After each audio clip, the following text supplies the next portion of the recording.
Also present is the Deputy Commandant of Commandant Omonike Blessing. You're welcome. You're welcome. And we have a representative from the branch of the Red Cross, Ekchoga Emmanuel.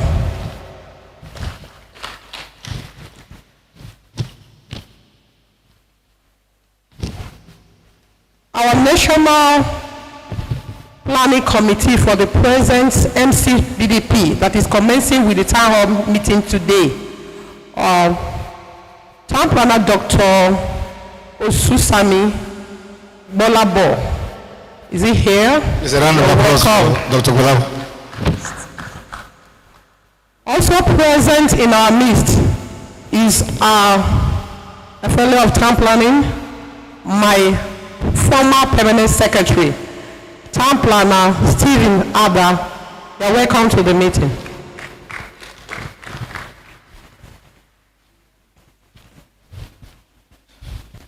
Other important dignitaries are accompanying the national president is Town Planner Garba Jibrin, Town Planner Dr. Garba Jibrin, fellow of the institute, the second vice chairperson, chairman of the Nigerian Institute of Town Planners. Please, you are welcome to Benue State. We have Town Planner Dr. Mohamed Zayan, the National Secretary of the Nigerian Institute of Town Planners. Please, you are welcome to Benue State. Okay. You are distributing. We have the pleasure to introduce the host of this program, the chapter chairman of Benue State, Town Planner Sunday Onazi. Benue State chapter chairman, you are welcome, please.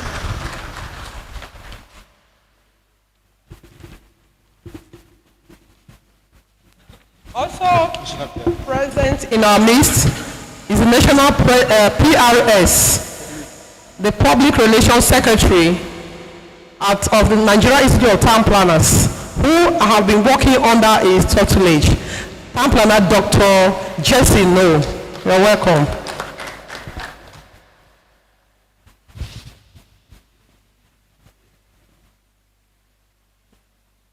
Among the dignitaries too, we have the Director General of the Benjis, Benue Geographic Information Services, Professor Daniel Amini. Is he here yet? Okay, he was around, maybe he stepped out.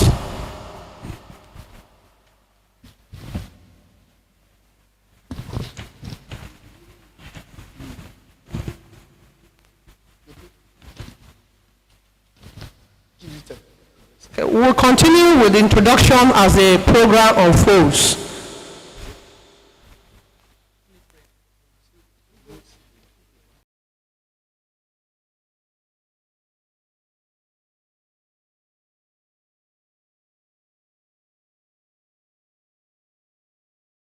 Call on our Reverend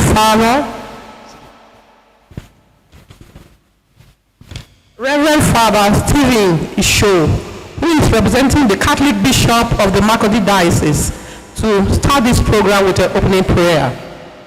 Sir.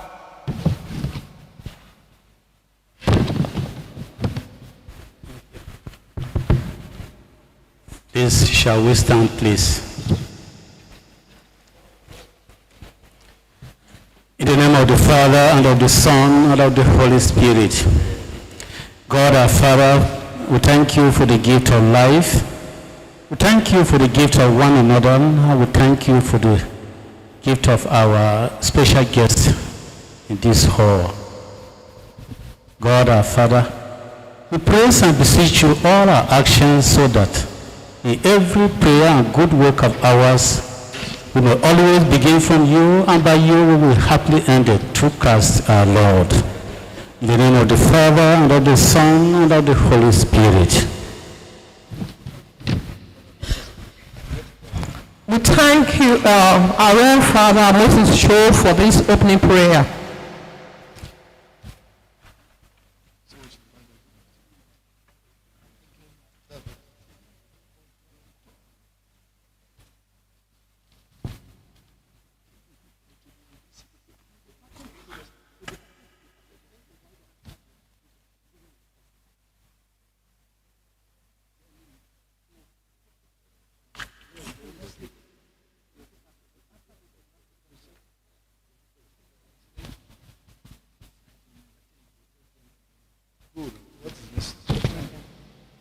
What's the program?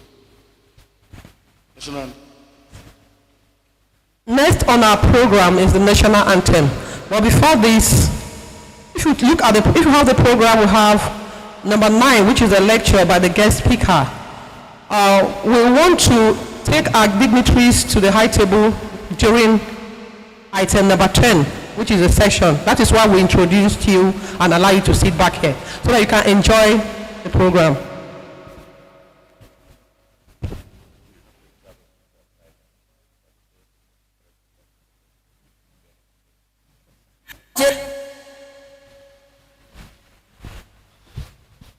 Ladies and gentlemen. It's time for the national anthem, please. Sorry, please. We know very well that we just lost our former president of the Federal Republic of Nigeria, the just past president of the Federal Republic of Nigeria. So we are calling, he's been buried today, so we are calling us to stand up for 1 minute of silence in respect and for the repose of his soul. Please.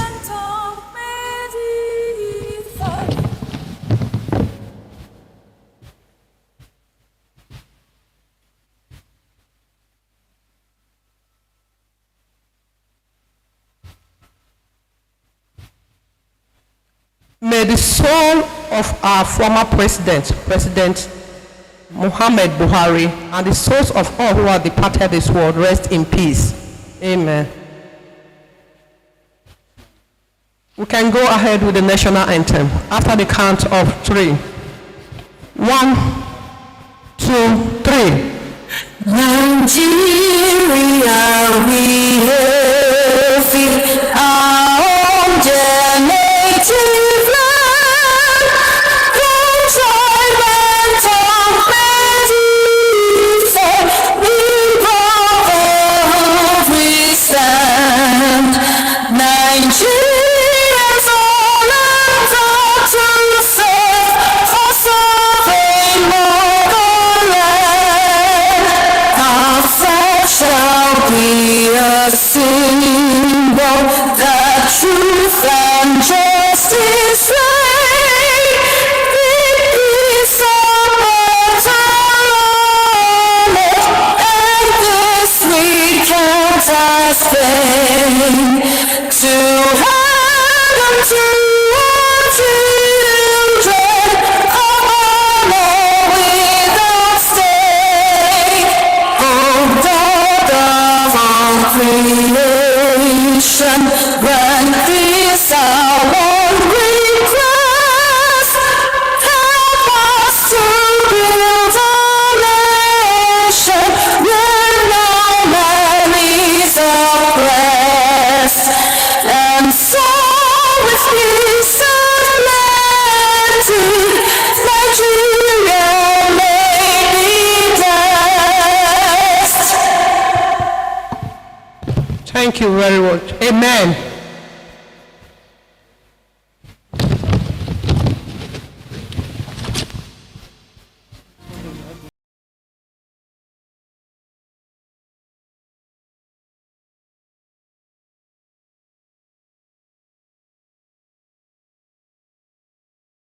Chapter, Benue State, Nigerian Institute of Town Planners, Benue State Chapter Chairman, Town Planner Sunday Onazi, to give us his welcome address.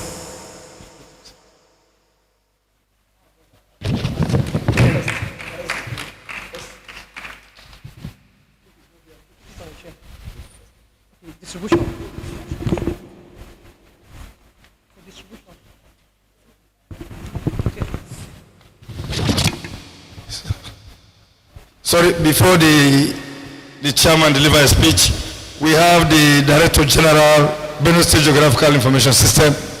Please, you're welcome. Come to the high table, please. There's high table. Put him on that. Put chair for him on that first row.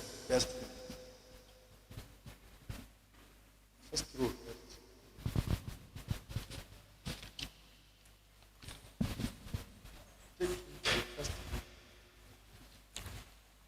Welcome address by Town Planner Sunday Onazi, TP, Chairman, Nigeria Institute of Town Planners, Benue State Chapter. Advocation of the Town Hall Meeting of the Continuing Professional Development Program, NCPDP, third leg, at Makurdi, 15th, 17th to 17th June 2025.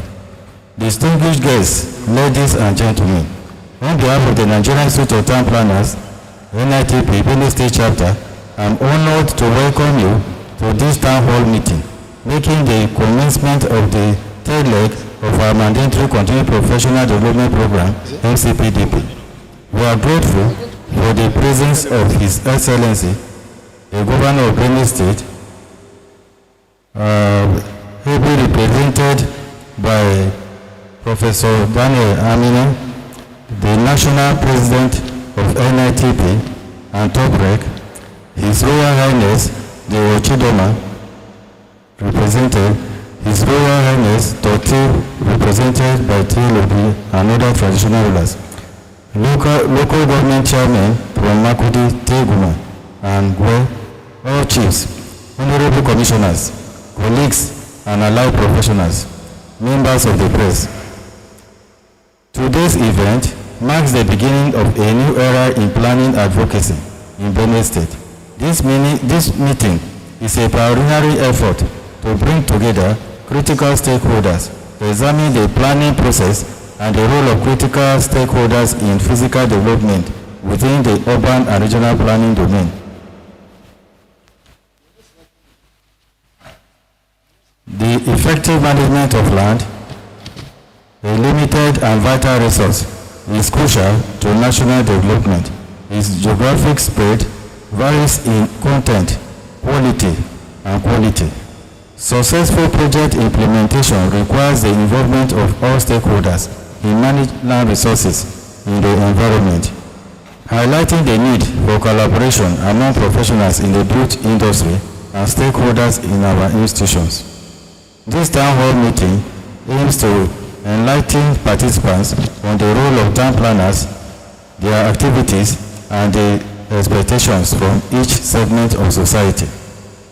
We appreciate the government's effort in creating an enabling environment for this program, which was initially withdrawn due to security challenges. We commend the government's progress in managing these challenges and improving infrastructure. We look forward to collaborative efforts for effective partnership. Thank you for honoring our invitation. We wish you fruitful deliberations. God bless.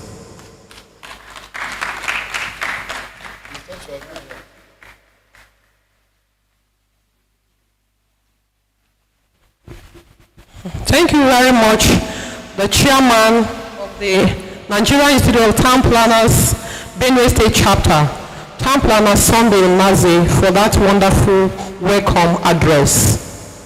We want to go ahead and introduce some dignitaries we also have in our midst.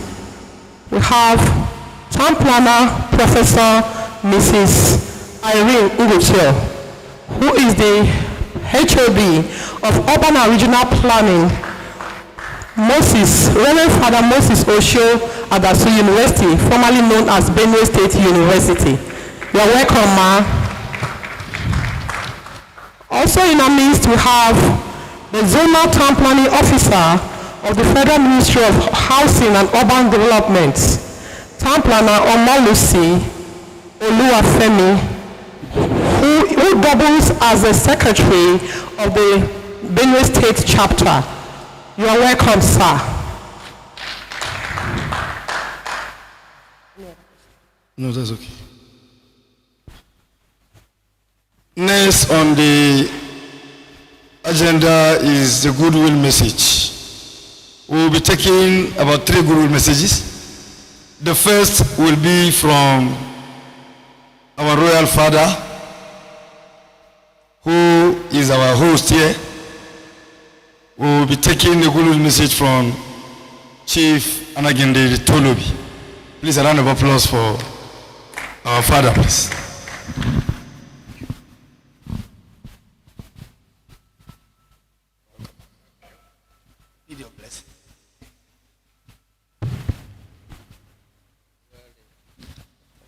The President of the Nigerian Town Planning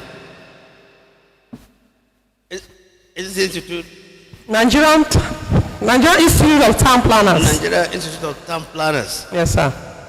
And all the persons here, I welcome you. I had no idea of the type of meeting I was coming to because my secretary told me, but I didn't have the real time to go through the letter and know exactly what we're coming here for.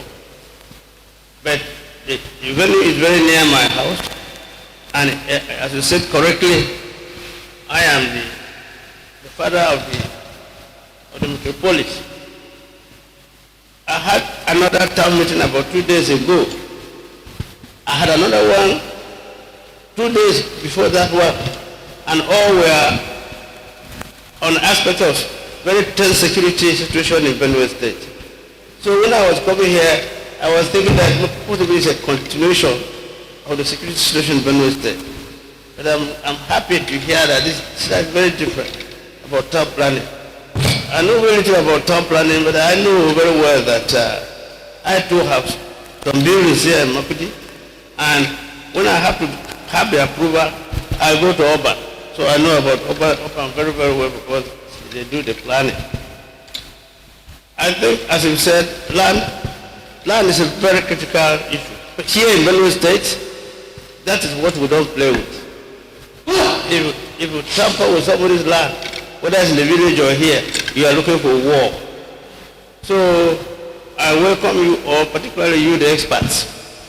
People report to me that people go here naming streets, and naming houses, and naming even sections of the town the way they want, after their father's houses or their father's villages, without regard to whether meeting you or not. I had cause to send for the Commissioner of Land and Survey to come and let me know who has the right to go and change the names of streets here in Makurdi, or just arbitrarily name streets or some components of the town after his ancestral father. He's here to give me an answer to that. So I think you will take note of that. After this meeting, maybe I will have a meeting with either the Director of Permanent Secretary, Town Planning, and this issue will be addressed very, very well because I think it's very uncomfortable to people do this type of thing. Already we are fighting over last year. So your meeting is very apt. So I welcome you and I thank you. I wish you the best of deliberations. Thank you very much.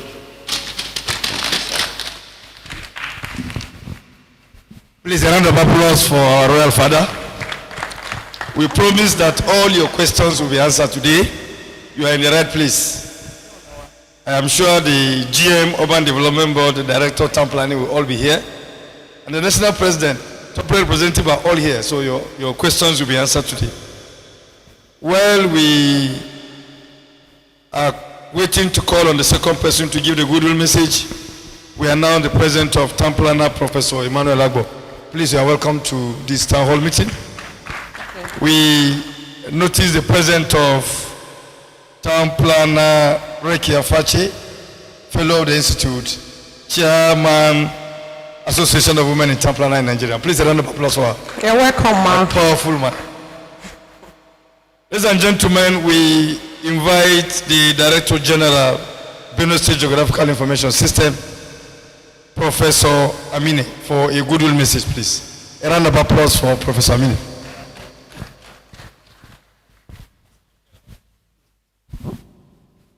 Good morning, the President of Nigerian Institute of Town Planners, Royal Fathers, distinguished town planners, ladies and gentlemen.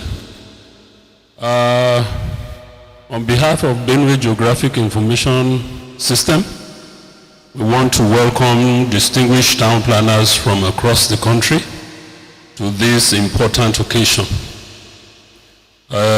My presence here is an indication that we support your institute, recognizing the fact that you are very important professionals in the urbanization of any society. The Executive Governor of Benue State has taken town planning very seriously. In the constitution of the Management Board of the Benue Geographic Information System, out of 6, we have 3 town planners. And I think that is a clear indicator that the Benue State government takes town planning very seriously. I wish you a very fruitful deliberations, and I'm sure I'm going to stay here for a while so that I would also contribute what we think in the process of the town hall meeting, so that together we can build more climate-friendly urban centers. Thank you very much. Please, a very round of applause for the Director General, Benue State Geographical Information System. Next on this program is the Goodwill message by Town Planner Professor Timothy Kise, the top rec representative of Benue State, please. Before we take the Goodwill message from our daddy, we want to acknowledge the presence of our Town Planner Dr. Felix Kwasendi in our midst. And Town Planner Dr. Mrs. Udo Vesta. Thank you.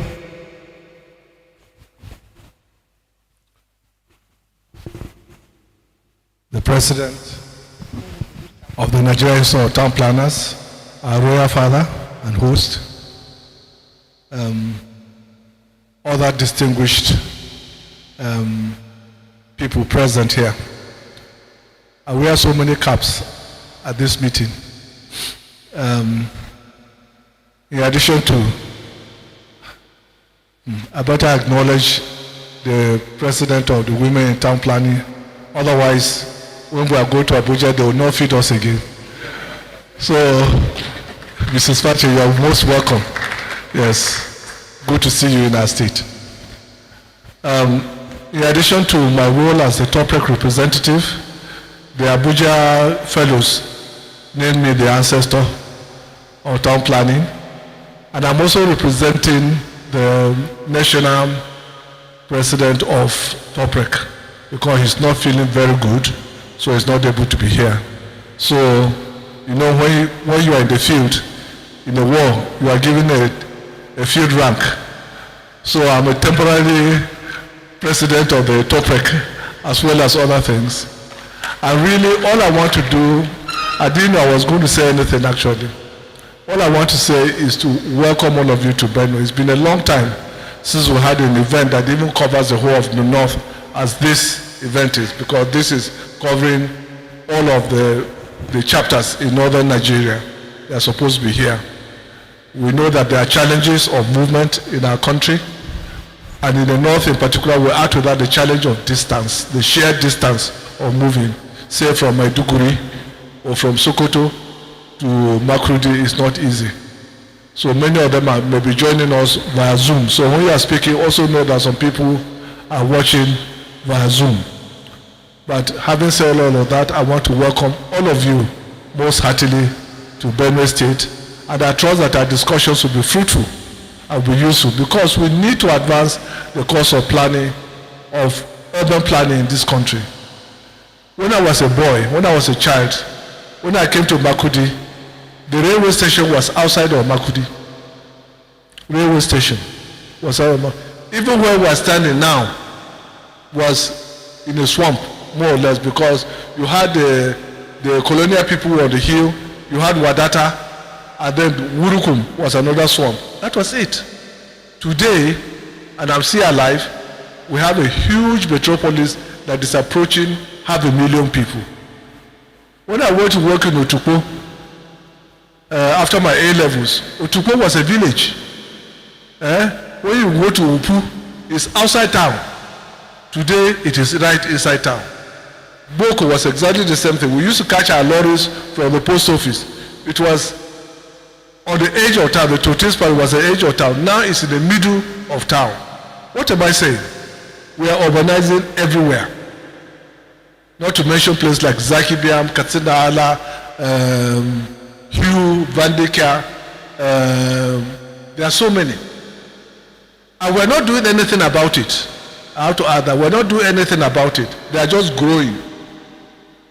Growing. Growing. Planning is to help us make sure that these towns are enjoyable to live in. They don't become disasters. And if we don't plan, they are going to become disasters for our children. So this is why this town hall meeting is very important, because it's not just a matter of professionals coming to give decrees. If the people do not want a good plan, it will not work. Is that not true of our country? You plan on paper, they build whatever they want. So this is a very important meeting, and I want to wish us all a very successful meeting, that we will not stop with our being here, but we'll carry the message to even those who are not here. So you're welcome to Benue State, you're welcome to this town hall meeting, and I wish us a very fruitful and profitable deliberation. Thank you very much, and God bless.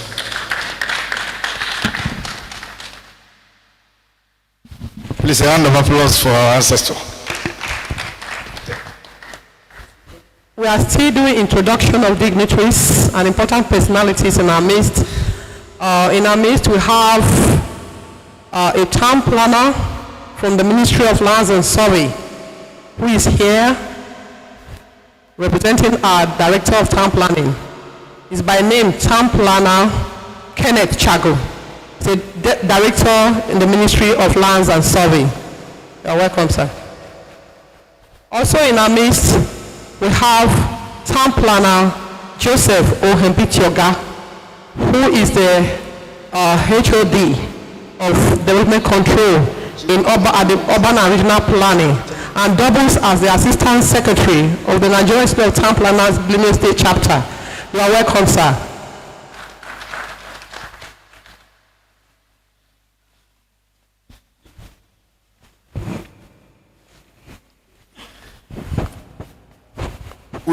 On the next in the agenda is the opening speech by the National President. But before the opening speech by the National President, we want to take a goodwill message from the Chairman Association of Women Town Planners.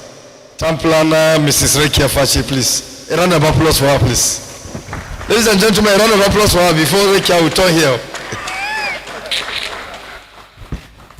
You're welcome to Benue State. Thank you very much. I don't know, is it 30? Our traditional father in the house, our indefatigable gender-friendly president of NITP, our revered Professor Yuse, and fellows of the executive members of NITP, fellows, and distinguished colleagues, professional colleagues. I, on behalf of the Association of Women Town Planners in Nigeria, AWTPN, I bring warm greetings to the organizers of this timely and well thought of town hall meeting holding here in Benue State.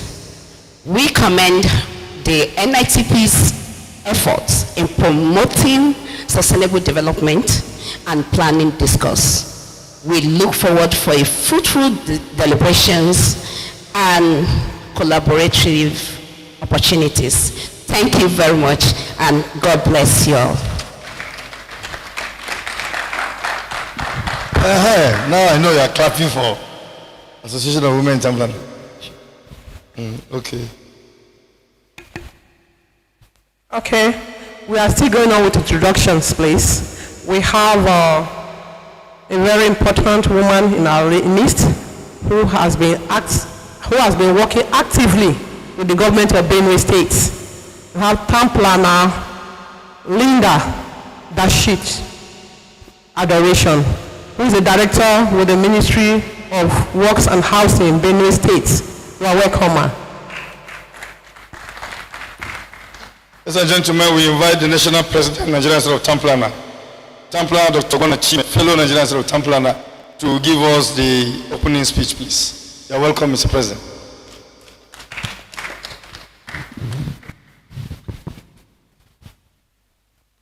The Director of the State, ably represented the DG, Benue Geographic System, the President of TOPREC, ably represented by my brother, the second National Vice President, Nigerian Institute of Town Planners, the National Institute, other members of the National Executive Committee here present, the Chairman, Benue State Chapter of Nigerian Institute of Town Planners, His Royal Highness, here present with us, the Catholic Bishop of Makurdi, ably represented by our own dear Reverend Father, the Chairman Association of Women Town Planners in Nigeria, distinguished ladies and gentlemen, I'm happy to be in Makurdi, Benue State. Yes. Few weeks ago, here was described as somewhere nobody should go. But today, we are in Makurdi, and Makurdi, like I said earlier on, is safe and free, just like heaven itself.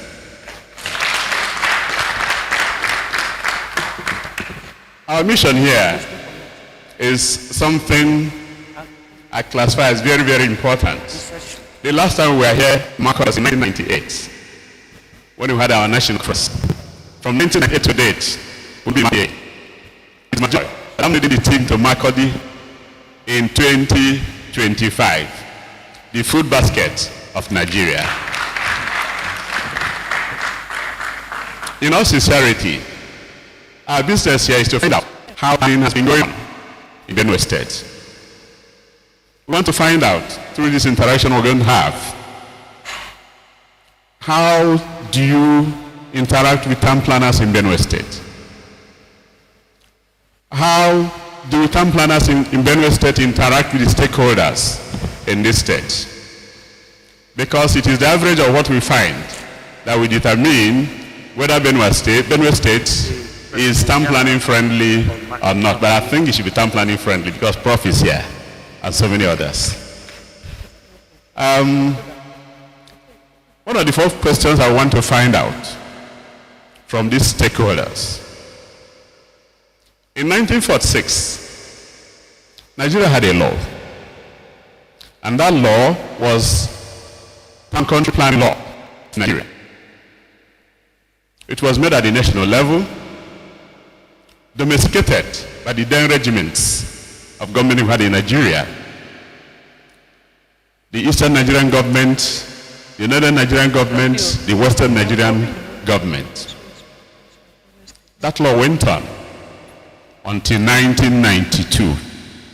And of course, for us who are adults, you know that by 1946, Nigeria was on colonial administration. That is to say, that law was made by our colonial masters. Like we all know, colonial masters were after their interests, and not certainly the interests of Nigerians.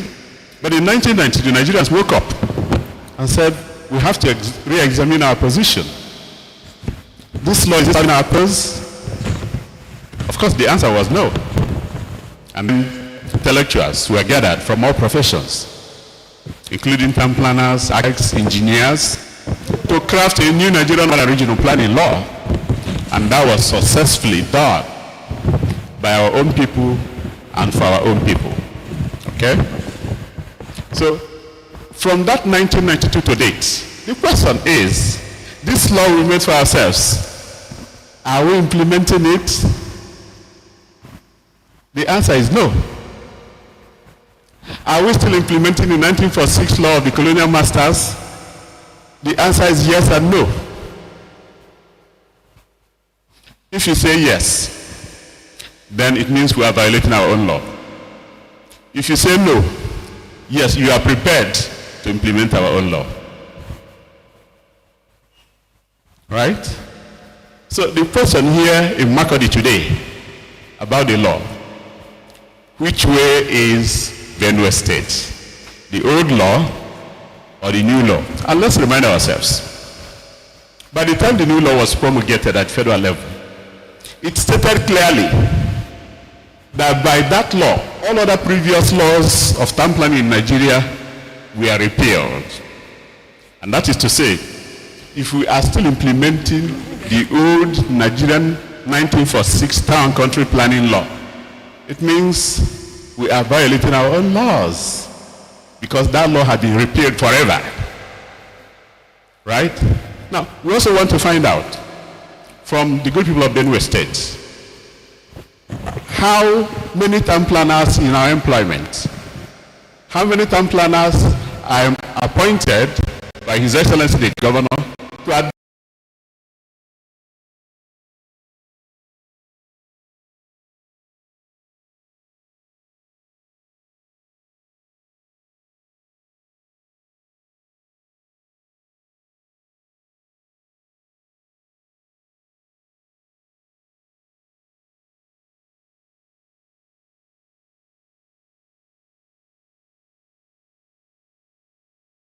advise him on town planning matters. How many town planning authorities do we have in Benue State? How do we process our building plans? How do we process our schemes? If you ask me, that is why we are here, to find out whether you are going along with the law or you are going against the law.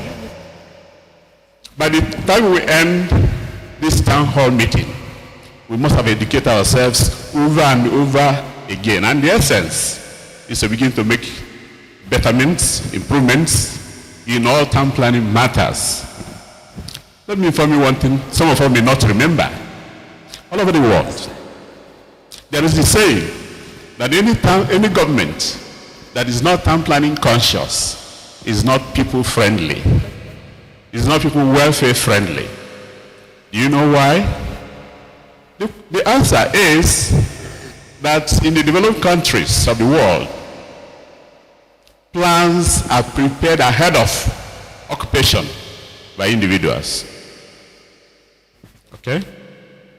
Before any settlement gets started, there must have been a plan prepared ahead of time that will guide that settlement. Like my prof said, when he was a kid, Boko was a village. Otugbo was a village. Even Makurdi Papa was a little more of a village than a city. But today, Makurdi is one of the cities I respect in Nigeria. Otugbo has also become an urban area. And that reminds us, every settlement of today is a potential urban area. So if you don't start planning early enough, you'll be caught up with slums here and there. So the meeting today is to help us examine ourselves and then agree whether we are doing well or we are not doing well. The other day, we were at Oka, Anambra State, for a similar program. And we taught the people of Anambra State what they didn't know. Because when you live in a city, your concern might be just wake up, go to your work, come back, plan for tomorrow, go again, come back. You might not know the total sum of what is trying to envelop you in that city. We reminded the people of Anambra State that the state was becoming a one-city state. I don't know whether you understand what I mean. One-city state. And that is to say, you start from the one end of the state to the other end, and everything is fused together. There is no boundary between, I don't know how many local governments you have in Makurdi. There's no boundary between maybe Otugbo and the neighboring local government, no boundary between the neighboring government and Makurdi, till you get to the boundary between you and Nasarawa. That's the situation in Anambra State. One city state. And the only one we had earlier on was Lagos State. From Badagry to Ikorodu, you can't find any boundary. They are fused together, even into Ogun State. So we are saying that for us to survive as human beings, we need to prepare master plans for all our major settlements. Then prepare regional development plan for the entire state. You don't wait until it becomes like Lagos or Anambra State. Otherwise, you'll be caught unawares. So, distinguished ladies and gentlemen, Your Royal Highness, my Lord Bishop, ably represented, DG, Benue, Geographic Information, National Officers of the Institute, distinguished ladies and gentlemen, you are welcome to this important gathering.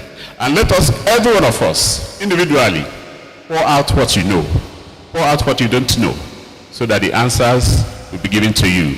Our concern is that Benue should be leading and not at the back, and planning wise. In Jesus' name, amen. God bless all of us. A round of applause for the National President, Nigerian Institute of Town Planners. Go ahead. Before we continue with the program, we are still going ahead with introduction because we are having people coming in. We have people coming in during the course of this program. We have the representatives of the Muslim community in Benue State. We have Isa Yakubu, who is the chairman of Wadata Market. He's representing the Muslim community. You're welcome, sir. Also, we have Odi Sunday, who is the secretary of Wadata Market. He's representing Wadata Market in this gathering. Welcome, sir. We have the President General of Makurdi Benue State Traders Union in person of Comrade Anlia Ovihi Tedios. Welcome, sir.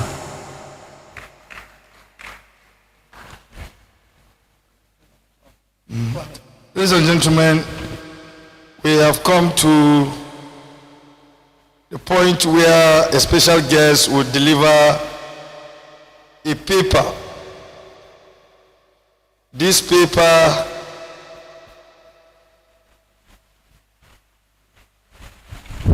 we will advise that please you pay attention to this paper because this is the main issue.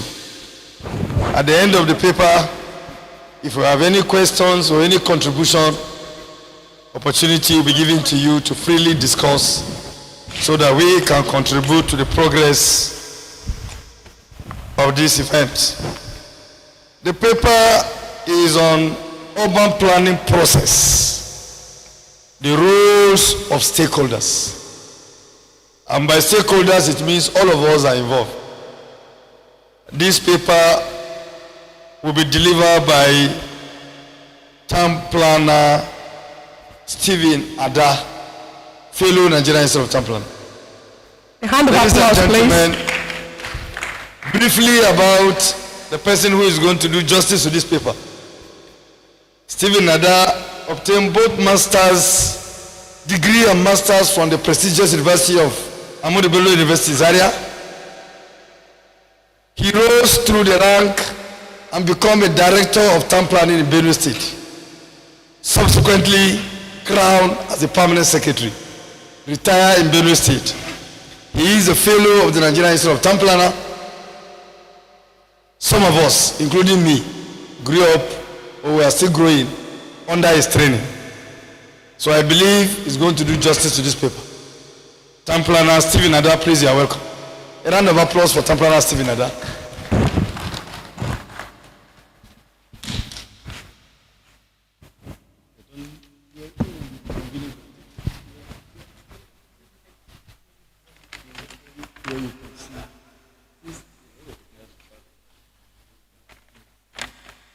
Mr. President, NITP. Okay. Let me use it.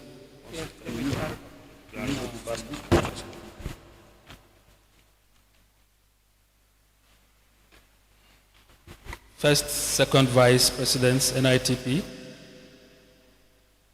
The chairman, NITP Benue State chapter. Royal fathers here present.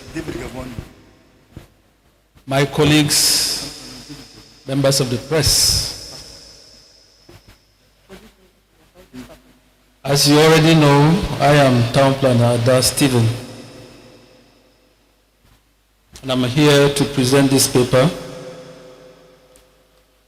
And it's titled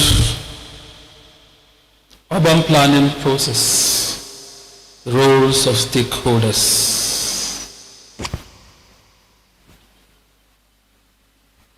The key objectives of Sustainable Development Goals 11 is to make sure that cities and settlements are inclusive, safe, resilient, and sustainable.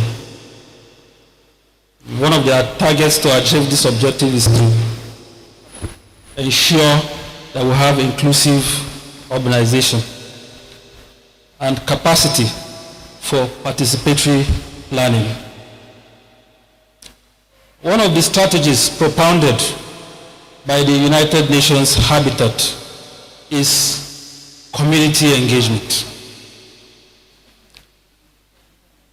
This translates into engaging the local communities or stakeholders in planning and decision making in our urban cities, urban settlements.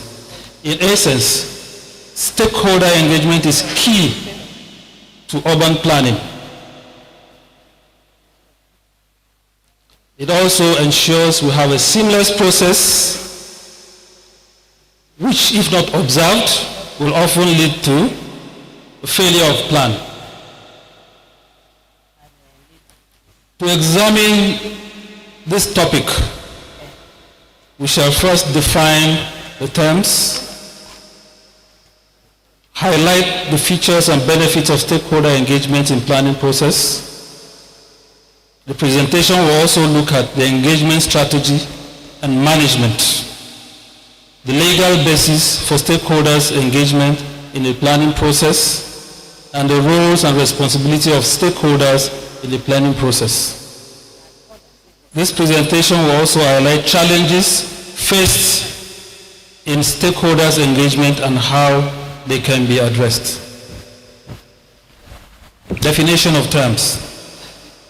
Stakeholders' engagement is a process of interacting and collaborating with individuals or groups who have vested interest in a project or a plan. It is a process used by an organization to engage relevant stakeholders for a clear purpose to achieve agreed outcomes.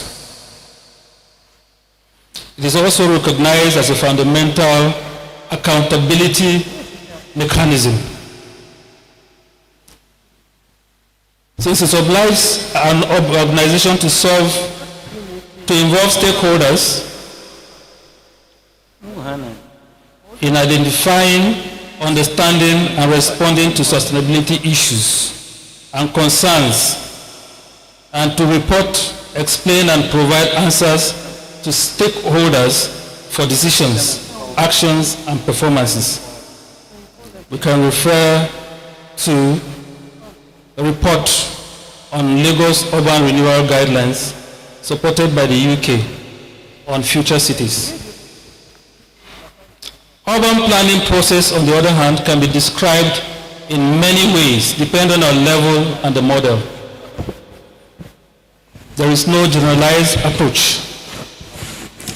It is a course of activity that is intended to heighten the understanding of the nature of urban problems, requiring examination of the alternative possible solutions that exist and of the relative merits of these alternatives. That's in Litchfield, 1975. This classical definition could be explained by the position of Adesanya and Oyekami in Kadri's edition 1998, which used the checklist of all the activities or operations which characterize the planning process from the time that some problems are identified as a study is initiated through to implementation and review of the adopted course of action. The outline of the model is listed in a presentation.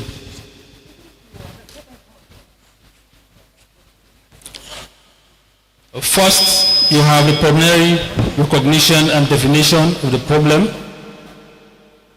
followed by decision to act and definition of planning tasks. And then you have data collection, analysis and forecasting, determination of constraints and opportunities, formulation of design criteria, plan design, testing of alternative plans, plan evaluation, decision making, plan implementation, and then the review of the plan through time. Urban planning process can be defined as a comprehensive approach of designing and developing a long-term plan for a specific area or organization, which involves, first, defining the goals and objectives, as identity, purpose, vision, and objectives. Gather data and conduct analysis on existing conditions. Involve stakeholders in the planning process. Develop alternative scenarios and concepts for the plan. Evaluate an alternative plan to select preferred plan. And review the plan based on feedback upon implementation within a specified period or the occurrence of a significant change in assumptions on which the plan is based. Engagement strategy and preparation of stakeholders management plan. Engagement strategy involves stakeholders mapping or identification of community, relevant issues that affect the stakeholders, and how town planners can engage the community. First, build momentum and sustain support involvement. This can be examined as follows. First, stakeholder mapping.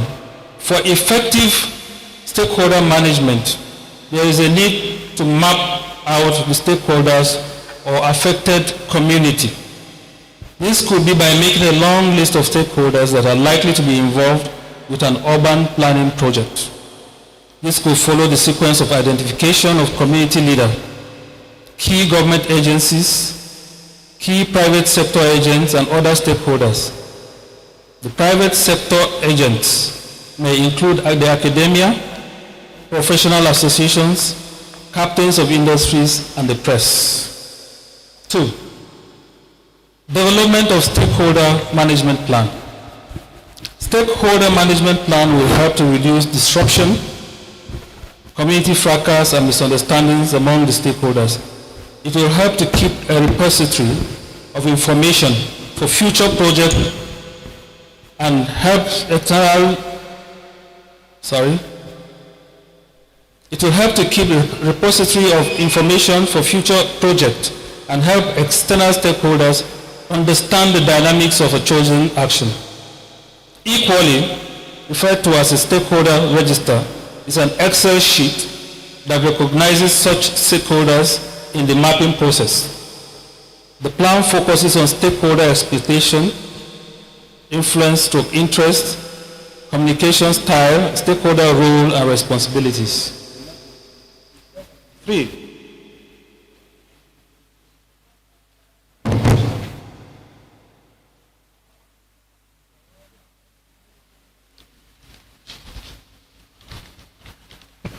To summarize, so I'll be a little bit faster.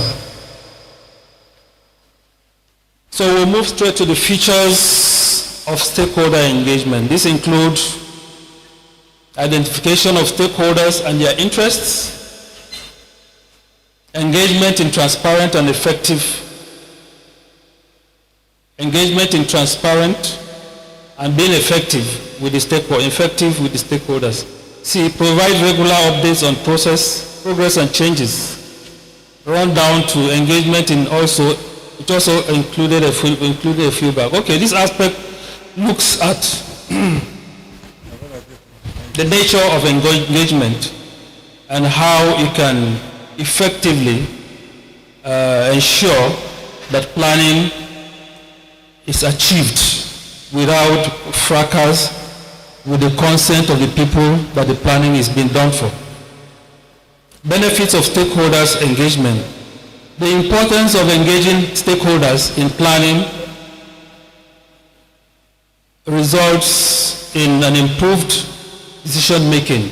When you get stakeholders involved, there's a possibility that so many ideas will flow in together and you will come up with very good decisions.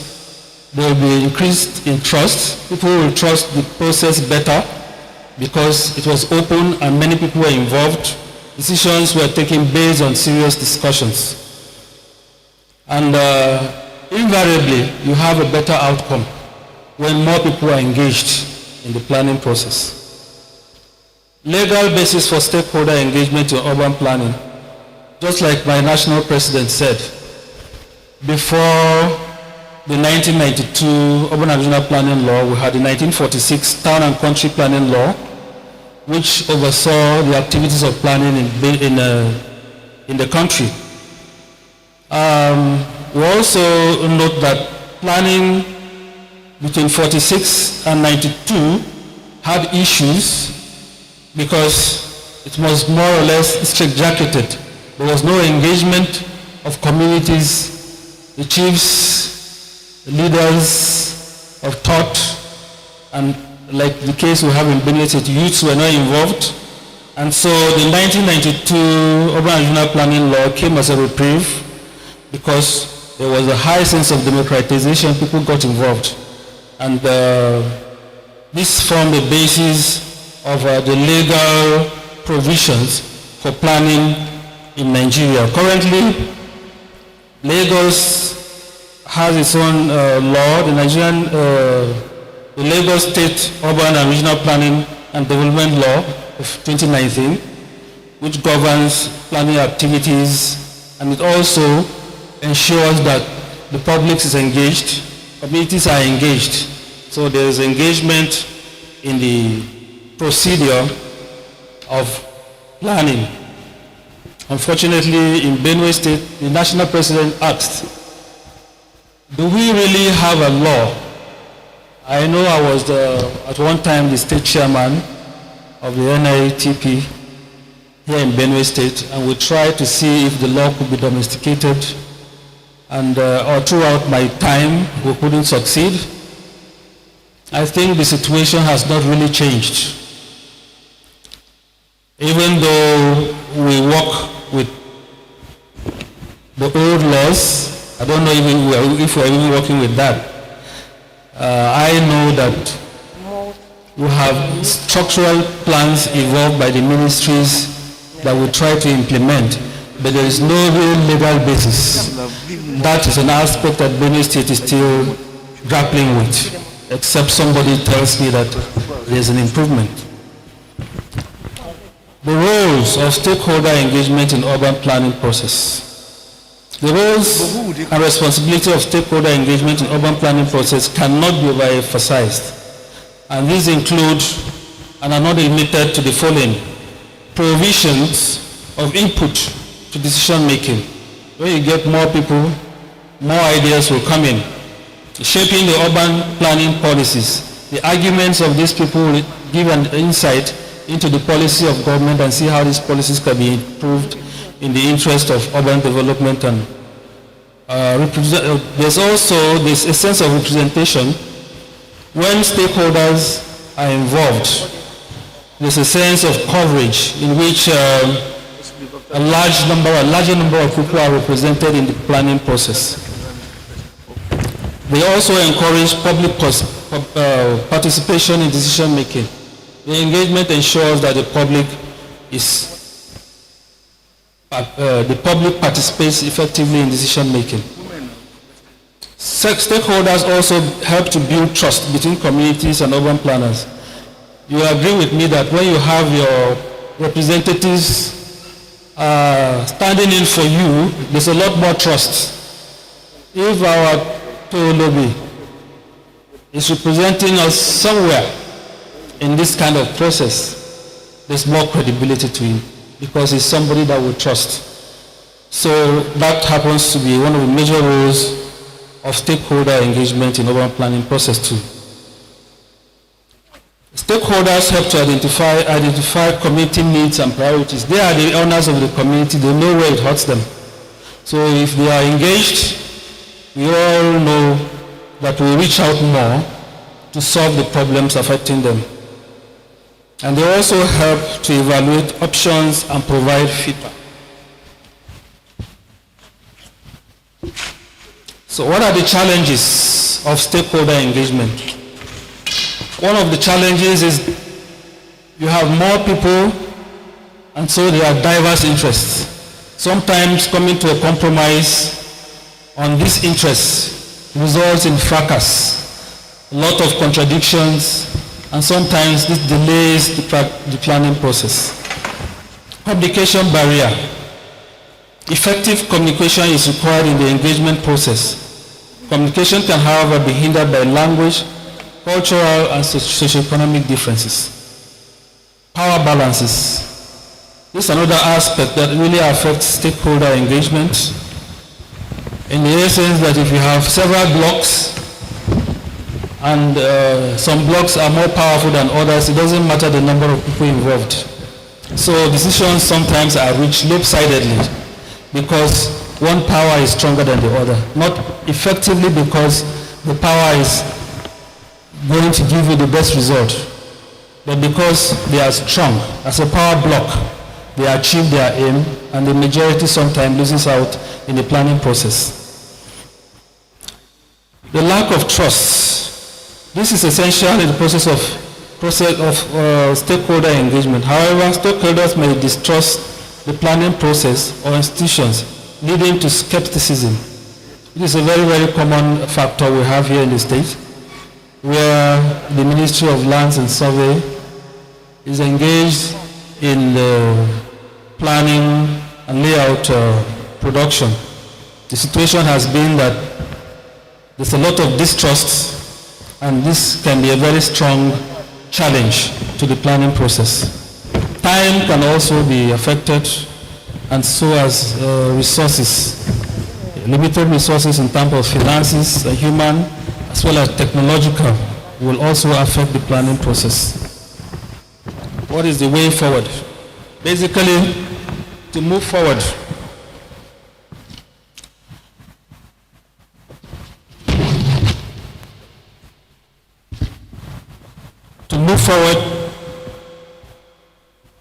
we must evolve laws that will help us to effectively manage and plan our cities. If these laws are in all the states accepted, I am speaking this way because in Benue State we have a situation where we've been struggling to domesticate a law. I know other states are on it, but in the state here, where we have a big significant fear that certain actions taken may not be captured or acceptable to the administration, and if you fall short of the guidelines of the administration and you don't have a law backing you, then you are in trouble. The way forward, one of the ways forward is also to build capacities as well as use technology to ensure that the planning process is seamless. In conclusion, our cities and urban areas must be inclusive, safe, resilient, and sustainable. Urban planning process must incorporate effective stakeholder engagement. Diverse interest groups in the planning area must be properly mapped and managed to stakeholder engagements. The stakeholders can play an important role in the urban planning process if the urban planners can communicate effectively, build trust and capacity among the stakeholders.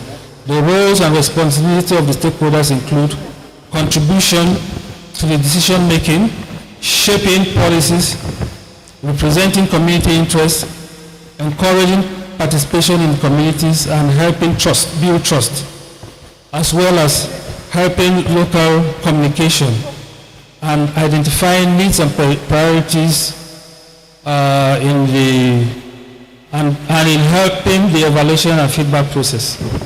It should, however, be noticed that stakeholders can be confronted by many challenges ranging from diverse interest groups, communication barriers, power imbalances, lack of trust, complexity of the plan and constraint of time, funds, technology, and human resources.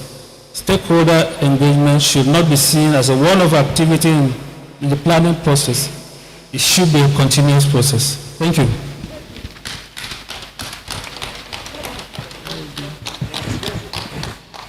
Joseph.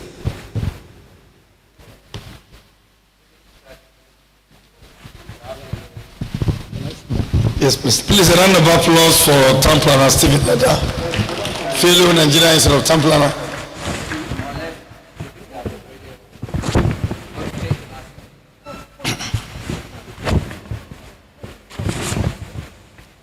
You have heard this paper, urban planning process and the role of stakeholders. The next on the agenda is an interactive session by the national president on this particular paper that is delivered.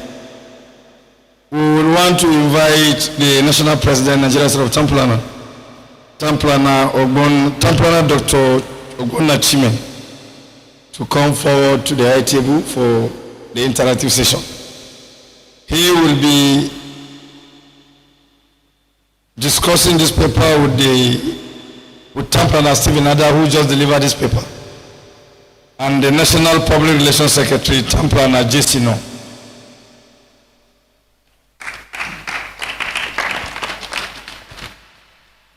You invite yourself, corporate president, past president. Okay. His Royal Highness. And most of us. Ladies and gentlemen, we want to introduce a very important personality in our midst.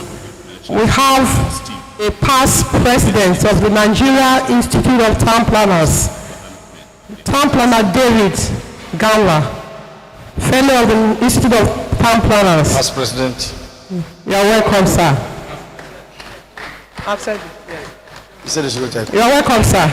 Please, the past president to the high table, please. Yes. I have been directed by the national president to invite some dignitaries to the high table now that this paper has been delivered. The national president and Nigerian Institute of Town Planner, please, you may go to the high table. Our royal father, the toll will be pleased to the high table, sir. Town Planner Professor Gisi, the top representative from Benue State, to the high table. Our past president, Town Planner David Gavon, please, you are welcome to the high table. Our past president, who is invited to the high table, is also the chairman, College of Fellows. You are welcome, sir. Yes. Yes, yes, sir. The Director General, Benue State Geographical Information System, Professor Amini, please to the high table, sir. Professor Amine, please go to the high table, sir. Reverend Father, call the Reverend Father to the high table. Call the Reverend Father to the high table. Okay. Reverend Father Stevie Isho, who is representing the Bishop of Makurdi Diocese, kindly move to the high table, sir. Well, Town Planner Stephen Leda, fellow of the Institute, and Town Planner JCNO will coordinate the interactive session. We want to invite the representative of the Muslim community, Where? Isa Yakubu. Join them on the high table, please. So you and Stephen can coordinate Is the table interactive session. So you hold him. Mommy, the chairperson of the women wing, the powerful women wing of the Nigerian Institute of Town Planners, Town Planner Rekia Fache, please kindly go to the high table.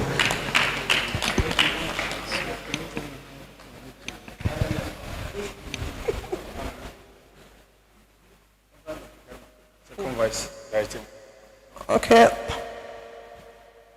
Town Planner The second vice President of the Nigerian Institute of Town Planners, Town Planner Dr. Garba Jibril, kindly move to the high table.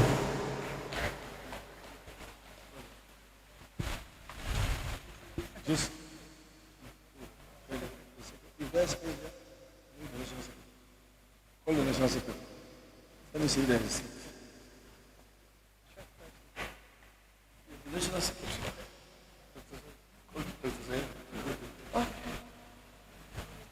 Call him. The National Secretary of the Nigerian Institute of Town Planners, Town Planner Dr. Zayad, fellow of Nigerian Institute of Town Planners, please move to the high table. We have a very important person that has just arrived at this gathering, the Director of Department of Town Planning, the Director of Town Planning of the Benue State's government, in the Ministry of Lands and Survey, by name Town Planner Nsu Azagi. You are welcome to this gathering.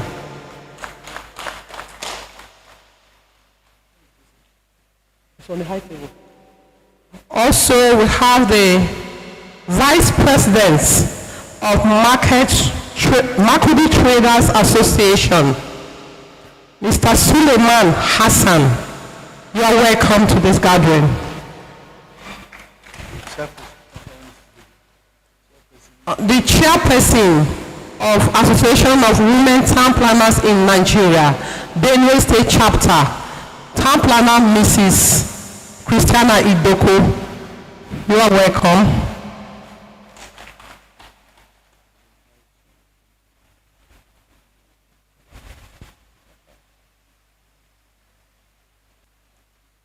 The chairman of the Mandatory Continuing Professional Development Program, MCPDP 2025, Town Planner Dr.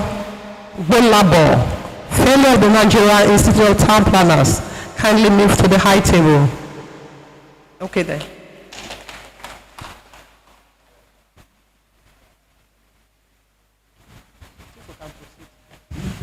Yes. Okay.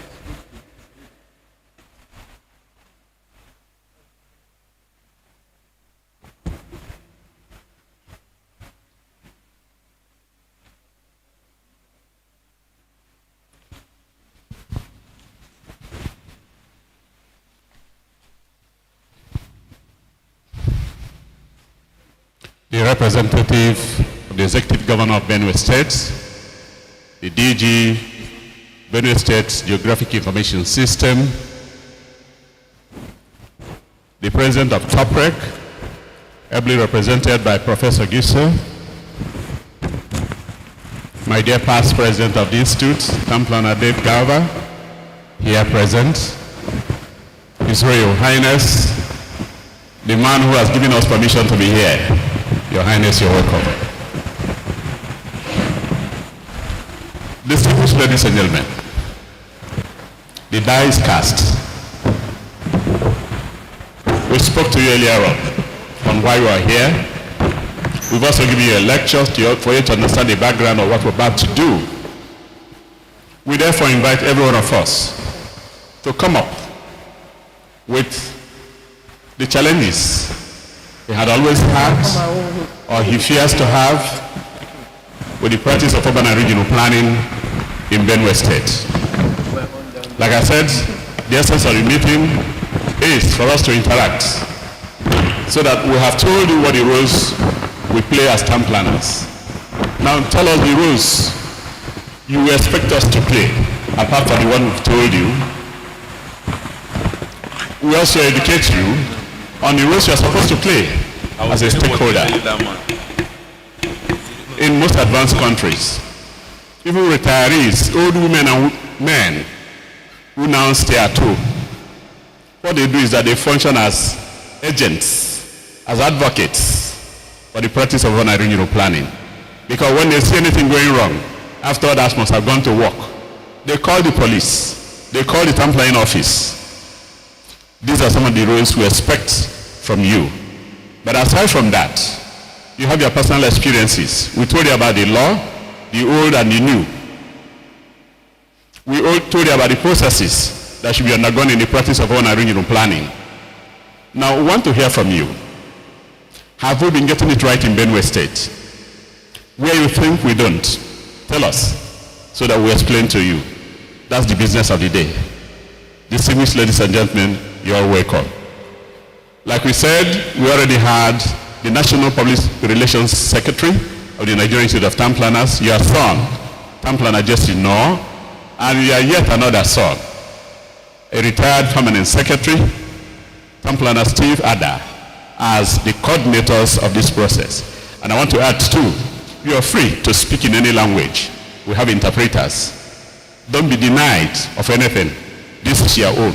This is our own. God bless all of us. Thank you. Town Planner Noor.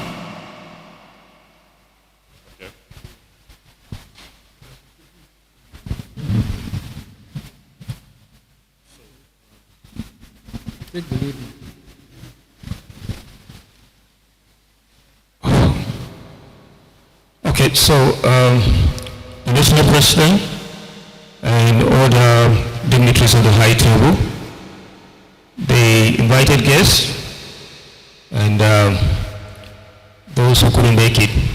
So we want to start the process straight away. We have listened to the paper that has been presented by a fellow in the state, Town Planner Steve Ada. We have also listened to the national president laid the foundation for this town hall meeting and discussions. There's no framework or format how we're going to proceed with this town hall discussion. What we're interested in is for you to open up your minds and talk about the things that planning is doing in the state and the role that you play or you're expected to play or you feel you're not playing. These are the kind of discussions that we want to hear from all of us. We hope that at the end of the day we should be able to have a fruitful discussion. There's nuance and to feedback to how Benue will be better planned and all of that. So to open the discussion, like I said, there's no format. You raise your hand up, the mic is given to you, you raise a question, and at the end of the day, we should be able to respond to the questions and we'll have interactive discussions. And interactive discussions, I will hope that at the end of the day it's going to be rich and all that. So I guess the floor is open now and to you, the audience. Thank you all.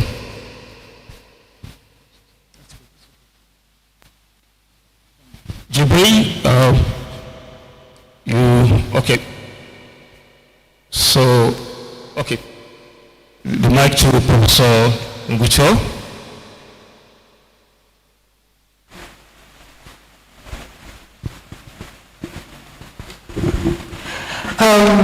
Good afternoon, everybody. The speaker talked about stakeholders and how they can be part of the planning process. I want to speak as an academic.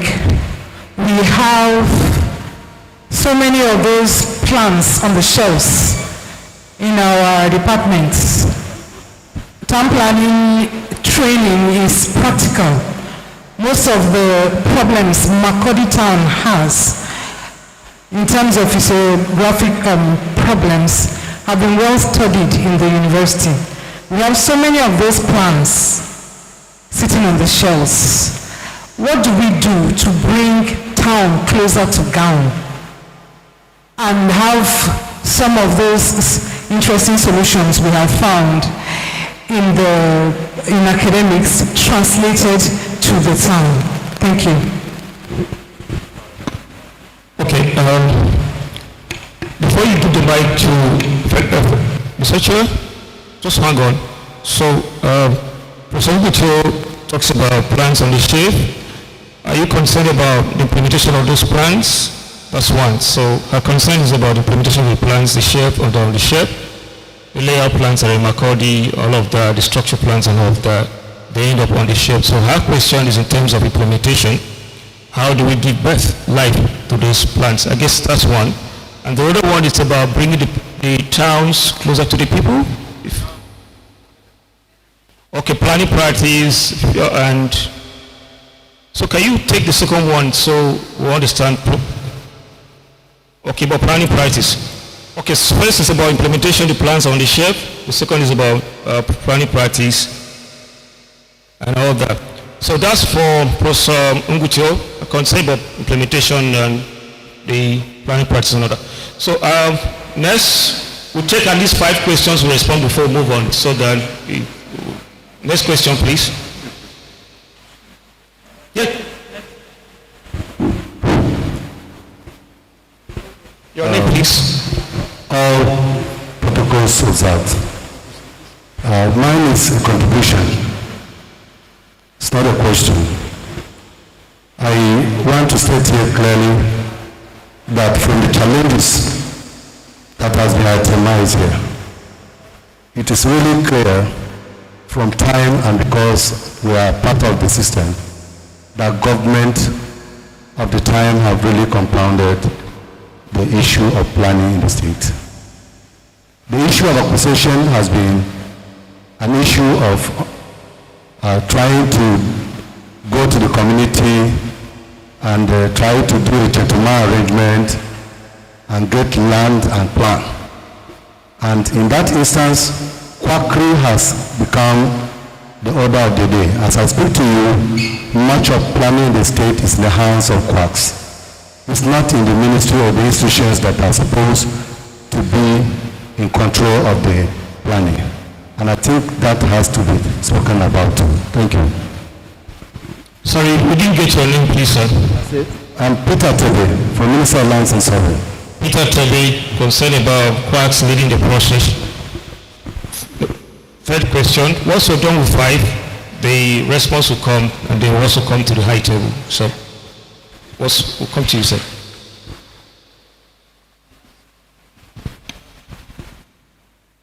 Okay.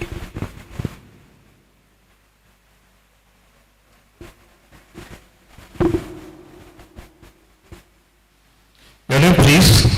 Hello. Yes. I am Town Planner Dr. Felix Kwasende from Benue State University, now Reverend Father Moses Oshua Dasu University. Now my question, we are aware of the importance of this law as highlighted by the Speaker and our National President, because it is a framework for planning. But my question goes to the retired Permanent Secretary who has given us a lecture, because as a former government person in government, I'm aware that you people used to conduct or plan or have a lot of designs in the Ministry of Lands and Survey. But I don't know, because stakeholder engagement involves sometimes even displaying the plans that you design. How does the Ministry of Lands and Survey conduct this engagement in the planning process? Because those of us in academics are not aware whether some, I don't know, but maybe you tell us better. Thank you. So the public are unaware of these plans. How does the ministry ensure that the public get to know about these plans? Question number 4. Please, can we hurry up? Question number 4. Then after the 5th question, we'll now come to the high table. We'll pick a couple of questions, they will respond before we go to the second round of interaction. Your name, please. Permit me to stand on the already existed protocol. My name is Comrade Tejusanya. I am the President General of Makurdi Traders Union, Benue State at large. I'm impressed. I didn't know that such body exists. The NITP. Today, based on fact that when you look at the township, most importantly the one of Benue State, let me say Makurdi, you observe that the way in which structures are being placed. I wonder why we have maybe a township planning. For that reason, I want to ask whether the NITP, they have any monitoring committee team that look into planning, most importantly, the one of government. Thank you very much.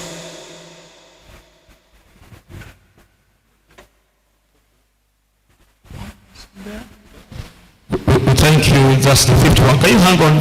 We come to the high table, we'll move to the second round so that we don't get the questions too many or too clumsy for them to respond here. The high table, I noticed Prof wanted to ask a question. I also noticed Tay Lubi. So I'll start with Tay Lubi before I come to Prof. Chairman, thank you. Thank you very much. I just want to make a little contribution. When the president was making his speech, he raised two important issues about the law on this town planning. He said there was a 1946 law which was made by our colonial masters. They continue to implement that law for their own interests until our own people came in and had their own law in 1992, correct? 1992. So, as far as he's concerned, he's wondering, are we implementing the 1946 law, which has actually been repealed, or are we implementing the 1992 law? And if I answer the questions himself, he said we are not and we are.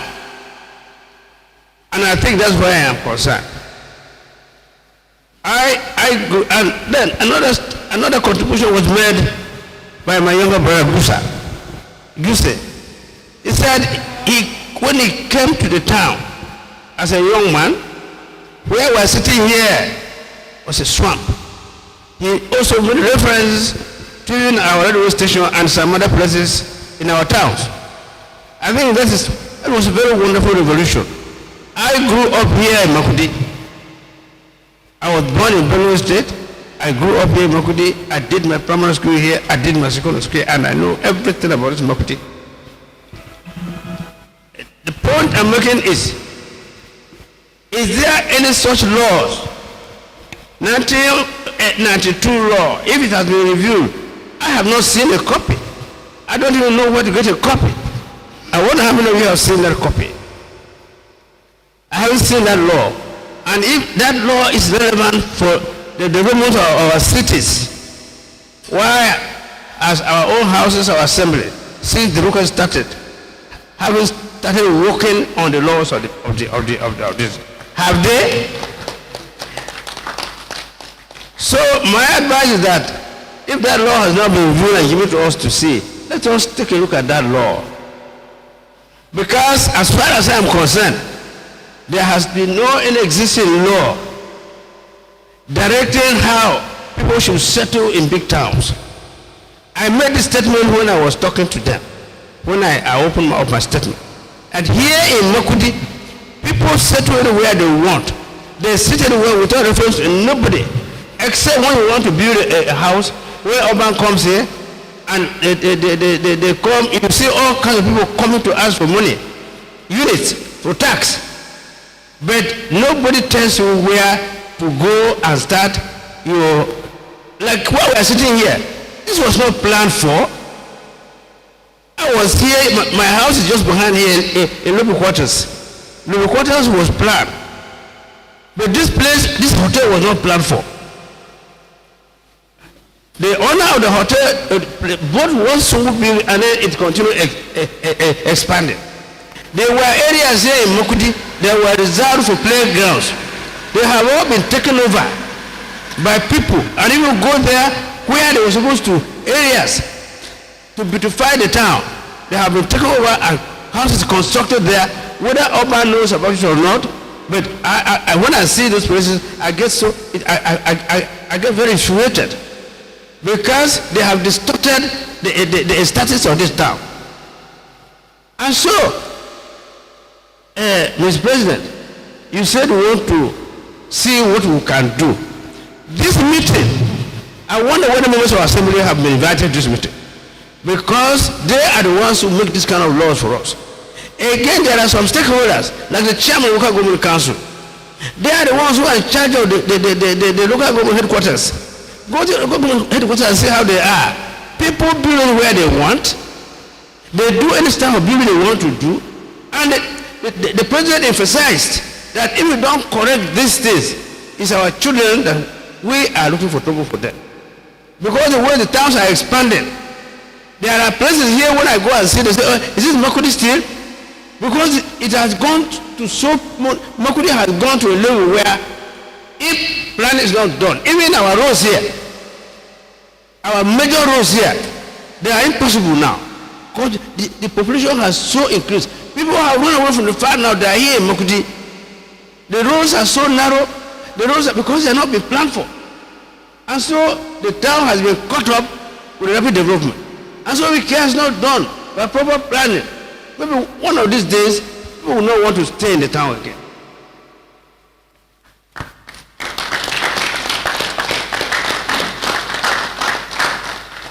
He mentioned about what goes on in the developed countries. I went to US with my little wife. When we got to US, my daughter and her husband took me to a museum, an airport museum. When we went there, we were shocked about what we were seeing. The people who were manning the museum were retired officers. They were all there. I was taken to the Hackers. These old men were there. So I went to one of them and said, look, you look almost on the same age with me, and what are you doing here? I'm a retired officer, I only am a chief. He looked at me and said, no, I don't think you're older than I am. I don't think you're older than I am. I think, of course, we can be of the same age, but you're not older than I am. But I'm working here voluntarily. I have decided to come out, voluntarily work. They don't pay me, but there are certain things they do to me. That one I will not tell you. So that is the mentality of an American. They retire and they go without any solicitation to go and help their government. Do we do that here? Have we any planning for this? And in any case, every small unit has its own police force. Every small unit has its police force. These things are done by planning. Planning essentially, when I was a young man in the university, my master's degree, I read public policy analysis. What my young man was discussing there was entirely public policy analysis. You have to know the issues, you have to know the input, you have to know the implications of the input and so on before you come in. Stakeholders have to emphasize stakeholders. People who are supposed to benefit from the town planning, but we are not benefiting. If we come and see talking about climate change, the Americans have planned for their country. If they are sending you away from there because they feel you should go back and plan and have your country. Because they planned for their country.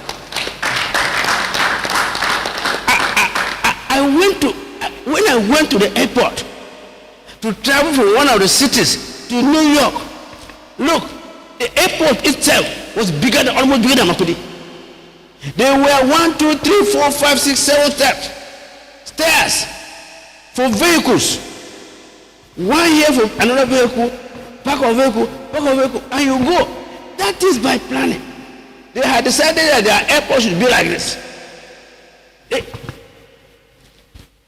Yes, they plan for their airports, they plan for their roads. Go and see, even forests, they have developed artificial forests. They have it all over their country.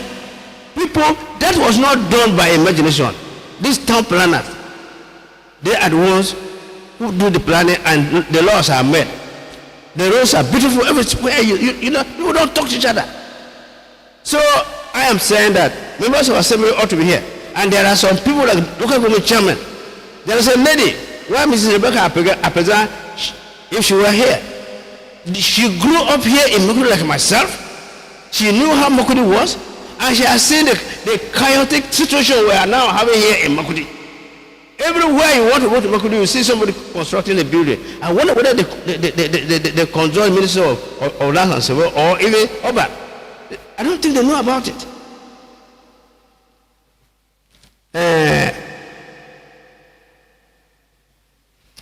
The invitation for the meeting, I've heard the people who were invited for this meeting. It reminds me about a small quarter over land in my small village. My own elder brother attended the meeting with Mbako people. And Mbako people invited only people with titles. Titles. And the titles were given titles of wild animals. Bra Yankume, Bra Baka, Chalam, all the names of very wild animals. So my elder brother listened to that, then he got up and said, he has an observation. He told the chairman of the meeting that he doesn't sit with animals. Since everybody here is an animal, here in our land will talk to human being. So he wanted the meeting to end because he went there with only his sister. And Bako people were there with all the people. So he wanted to end the meeting. So he said he doesn't talk to animals in the bush. These were wild animals. Here, when it's a human being, you go to court, they will deny. And now these are animals. How can he take them to court? This is irrelevant. So, Chairman, you brought all the town planner, everybody tied. These are us who didn't know about this.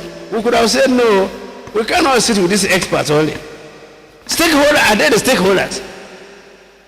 The people who are beneficiaries of this town planning, they are market women, local government people, our own, even the chairman of clubs, like Makurdi Club, they know what I'm talking about. Landlords, they are the ones feeling it.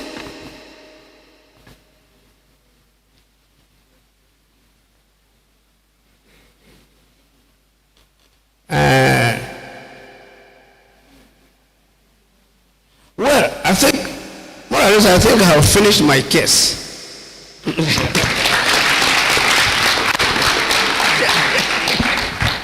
Please can we have a round of applause for our Tay lobby. So I give Professor Jose the mic. He's been longing to ask a question. Thank you very much for giving me the mic. After listening to our traditional rule, I almost feel like not talking.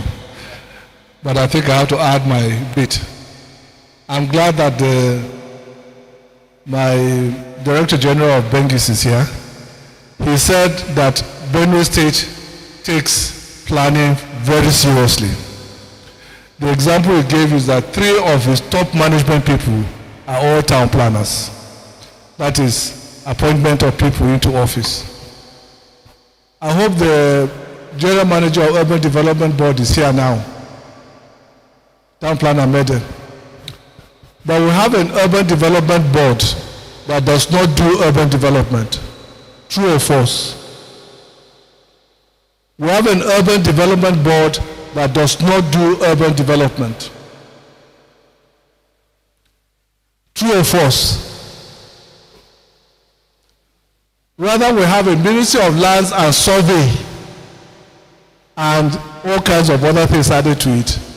That is where they have planning or plans being made in that place. So it seems as if Urban Development Board has been reduced to development control. Can you do development control where you have no development? Now let's get down to my question. Now let me do another small preamble.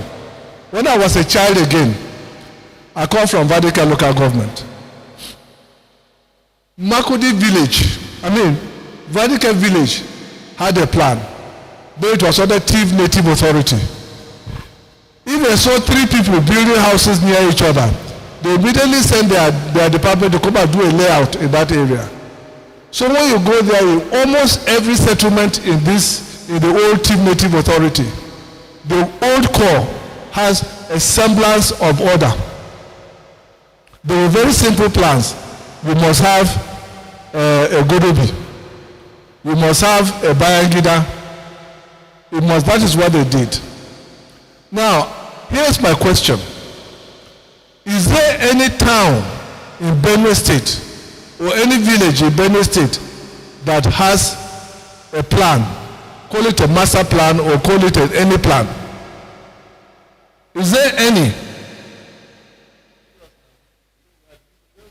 No, you are a visitor. I'm asking the people who are in the ministry, people who are in Bengis, people who are in ADC. Do we have any place that has a plan?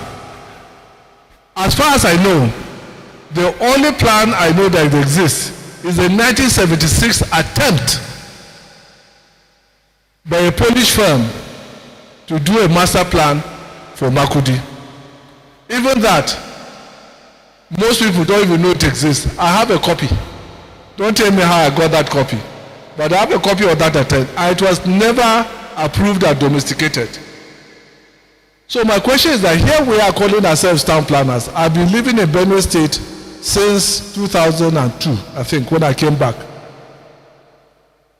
And since that time, not a single master plan. So how have our towns been growing?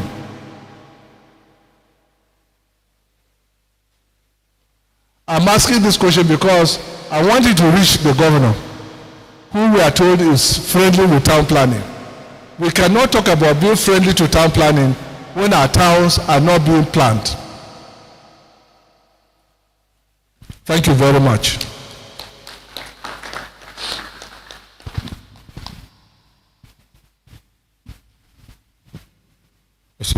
Benjis. We should start responding.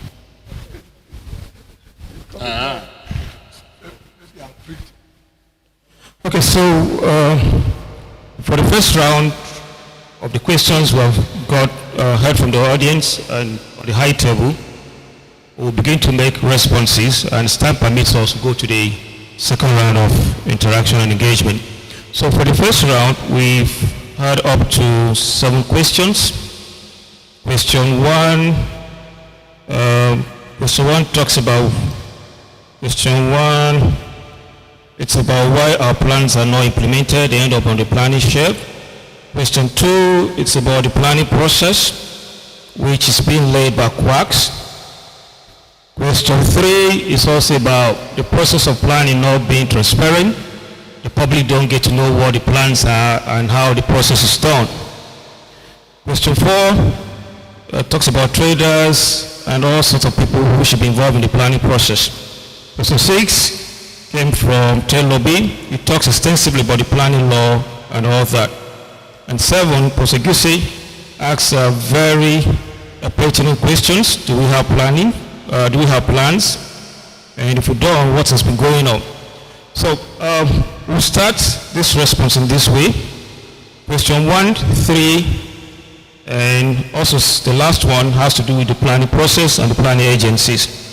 So question 1 to 3 will give the lead presenter, town planner Steve Ada, who also worked in the ministry and retired as a PAMSEC, incidentally also presented this paper. He will respond to question 1 to 3, and after responding question 1 to 3, we also give the town planner Dr. Jibril Garba and Dr. Zanu to chip in terms of their experience with question 1 to 3 in Abuja context. Then for question 4, which has to do with traders, we'll come to the women planners chair, because you're talking about traders, you're talking about women, you're talking about all sorts of people who trade. So she understands the nuances, and she's going to respond to that. Then about the planning law, we'll go back to, it's going to be in this way. The planning law, Proseguse will respond to the planning law, all the things that Maybe talks about. Past President Garba, with all his vast experience having worked in Adamawa and everywhere in the country, also respond to the planning law and all the things that Maybe talks about. And the Benjis will also respond, especially to question 1 to 3 and 7, the last one that Proseguse talked about. And we also have our Reverend Father in the house, As soon as Ricky talks about the traders, we'll give the Reverend Father to also talk about participation from the religious angle, because the church presides over a lot of people who should also be part of this planning process and engagement, so you should also talk about that. And running up the whole process, our national president will now take the entire discussion, and especially talking about the planning law and all of that. So that's going to be the framework how this discussion will go. So question 1 to 3, I open the floor to Town Planner Steve Adam, fellow of the Institute. My greetings to the high table and all participants. The first question was from Professor Irene. Plans on the shelf. Well, I worked with the Benue State government, and I think I knew precisely that we had problems. The Ministry of Lands and Survey is saddled with responsibility of producing plans. That is true. The Urban Development Board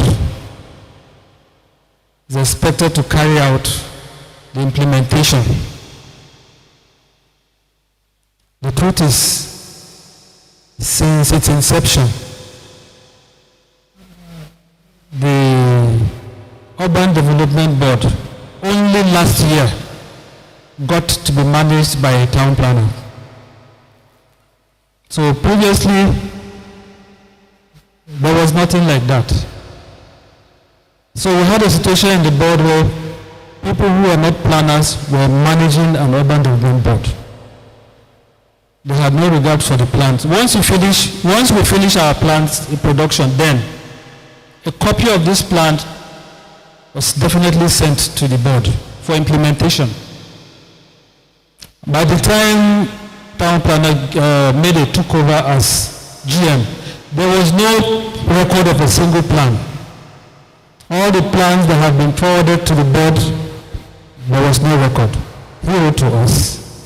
He came to me personally, and I ensured that plans were copied. At this point, we had digitized and given to him.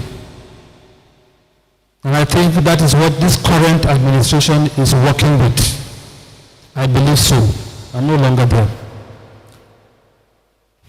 Previously, implementation was done on political basis. So the man at the board was a politician who belonged to a party who wanted to be a school sited in Urukum. Oh yeah, go aside that school there. No recourse to the plan. So that has been the situation. So that's why we had our plans hanging on the shelf then. But I believe that with Medi, who is also a town planner, and with the fact that we have an institute that is supposed to be a watchdog, wherever he gets wrong, I think our top work commander is here too. Reports have been getting to him on so many issues, and I think he has been sitting trying to see how he can resolve some of the state problems in the state. So basically, that has been a situation. Politics have interfered with the planning, and that is why your plans have been on the shelf for so long. The second question is quacks leading the process. Town planner table, is that right? Yes. You agree with me that before now, even the departments were headed by non-town planners. You also accept that it took a long battle.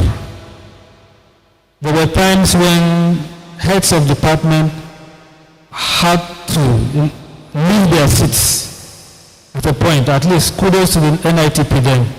We struggled to an extent that some town planners, some non-town planners who were heading departments were asked to hand over to officers who were planners. We went that far. So I don't know if your question is in contemporary times, but I know that you have a director of town planning, who is a town planner, who should also ensure that town planners lead the process. Thankfully, we have the DG Benjis, and he has told us his own bit. GIS in the state is now practically being run by town planners. So I don't know if you're talking in contemporary terms, but by the time I left, we ensured that such a situation would not happen in the state again. That was the situation in the past. The third question, yes, on the process of engagement of stakeholders in the planning process in the ministry. Dr. Kwasende, you will recall that in my presentation I said we produce plans. These plans are purely produced for the communities because the process of acquisition of land is so complex. The government is not involved. And if we must arrest the illegal developments coming up, we have to move into plan. When we go in, or when we went in, as the case may be, because that was when I was there, we ensured that we spoke with the chiefs and the communities to plan their segment of land in the absence of a master plan. You heard that from Professor Gisetu. In the absence of a master plan, we had to resort to piecemeal planning, which we have survived with until now. There is no way in this town that you can move into anybody's land without having a serious attack from the communities and the youths. They are actually the vanguard.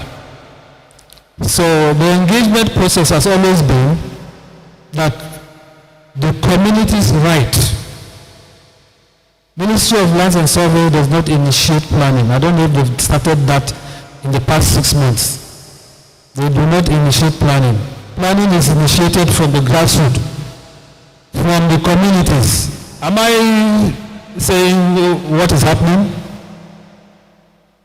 Everybody is so quiet and we have so many here, but that's the truth. This community is right that we want our land planned and then planners moving, which is not supposed to be the case. But that's because government itself on several occasions, memos have been written.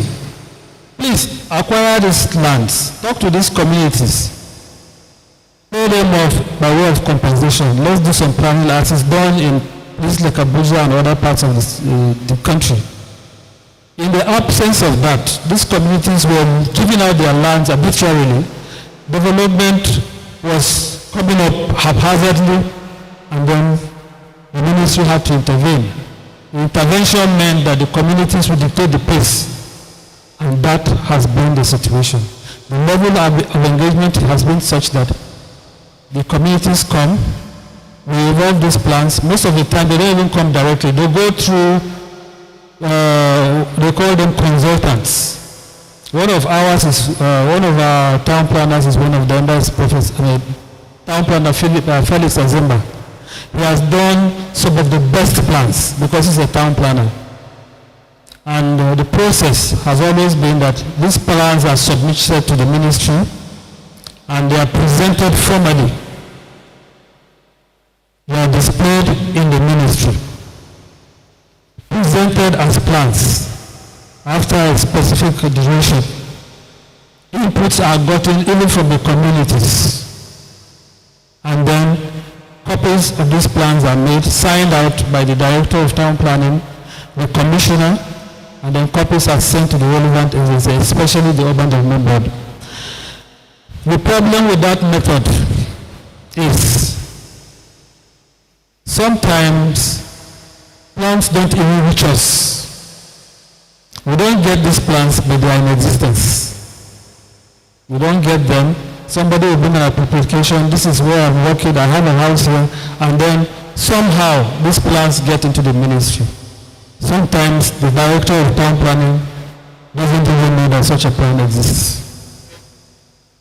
Those are the situations I found in the ministry. We try to correct some. Essentially what I'm saying, the biggest problem of planning in the state is the politics. It is the politics. Most of the filling stations we have in this town were cited by word of mouth. let's have this filling station here. And then you go to the ministry, they tell you there's no provision in the plan for that. They said the governor has directed. I thank God that the current governor came in, saw problems with that, got a planner to be the chairman of the board, and he is following in the footsteps of the profession, because on many occasions the governor used to call me and media at the same time. We spend time with him. He will ask us, okay, what do we do? And then he will get solutions from the board. I just hope that he has continued with that process, because I'm no longer in the system. So, but that's just basically is, politics must not intervene in planning the way it is done in the state. As long as the polity overrides fiscal planning, they cannot be planning and we cannot have success in the implementation process. Thank you.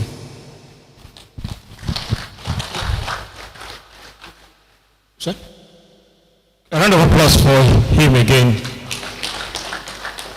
Okay, so we've listened to him and we're still on question 1 to 3. We will also hear from Chaplain Jimmy Garba and Chaplain Dr. Zayanu Mohammed. The whole idea is about plan implementation, it's about quacks, it's also about inclusion, transparency in the planning process, and your Abuja context, because it's also good that we can also share what's going on in Abuja with the Benue chapter here. So briefly, Dr. Garba, thereafter I give it to Dr. Zayanu.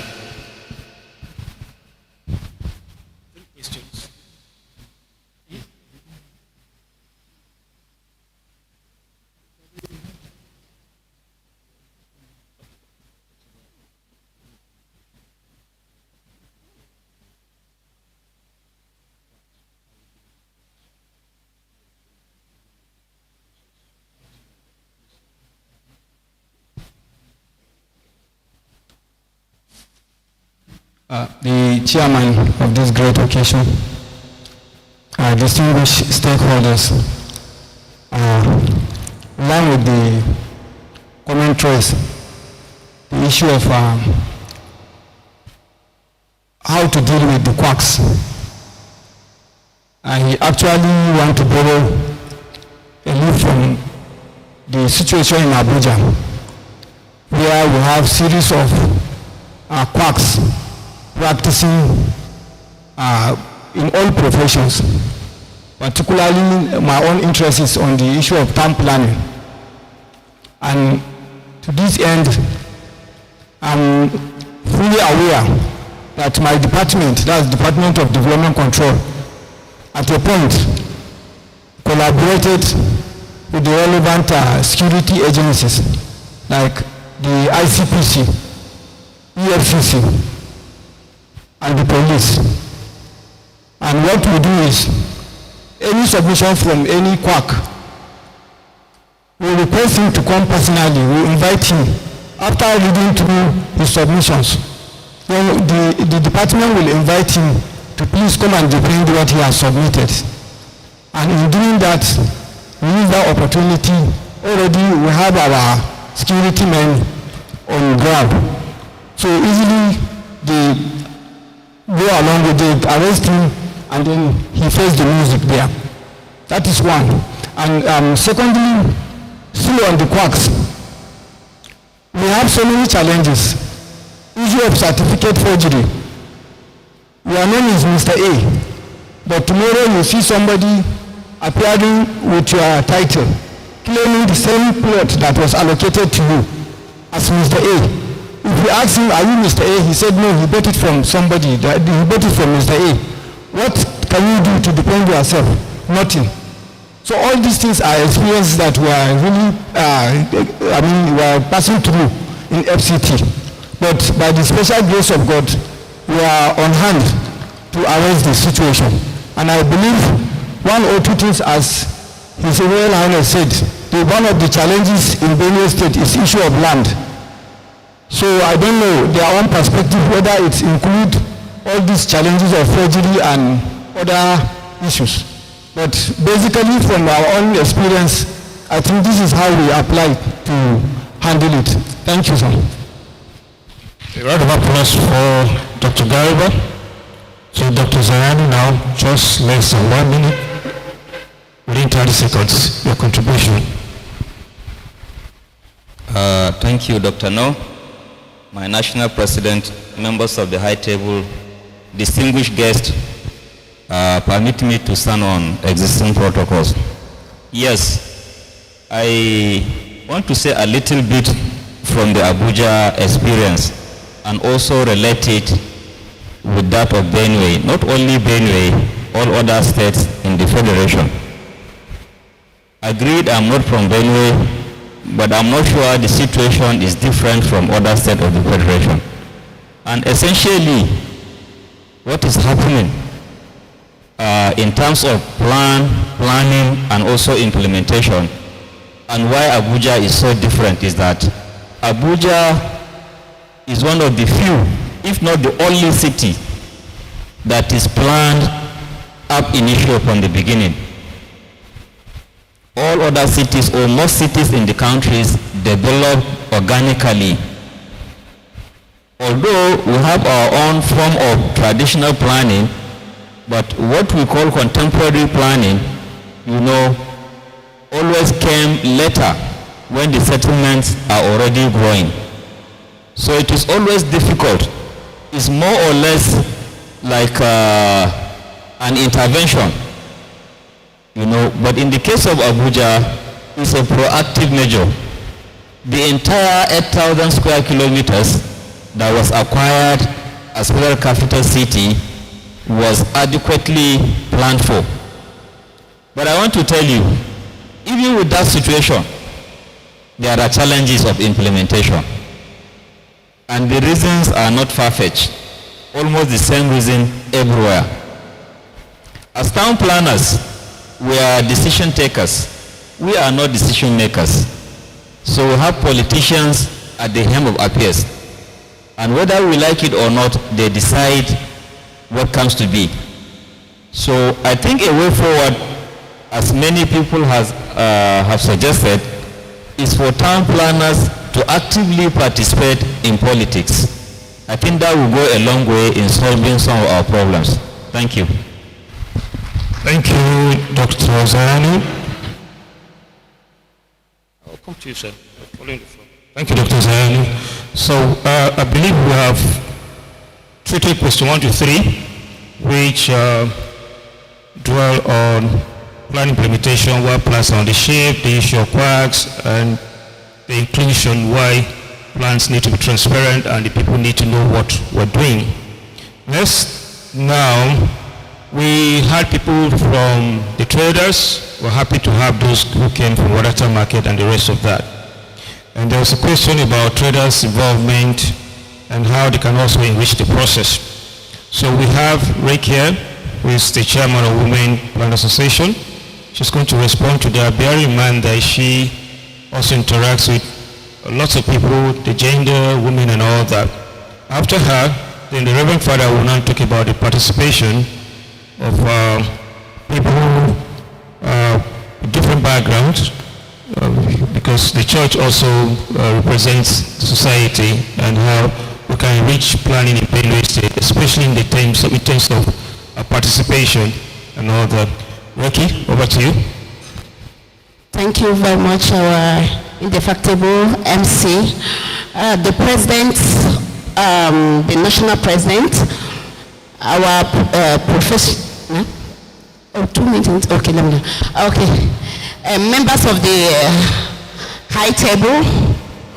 I'm so happy that I will have a representative of the Traders Association here in Benue in attendance. You're all welcome. But I must ask one question. Where are your women traders now?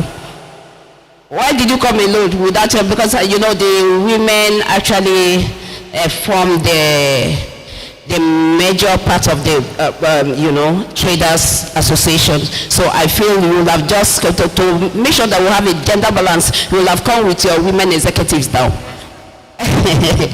Yeah, thank you very much.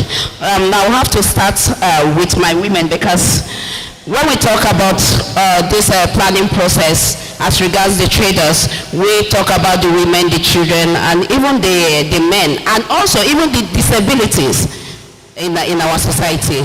So you can't rule out the fact that they are very, very key in the planning process.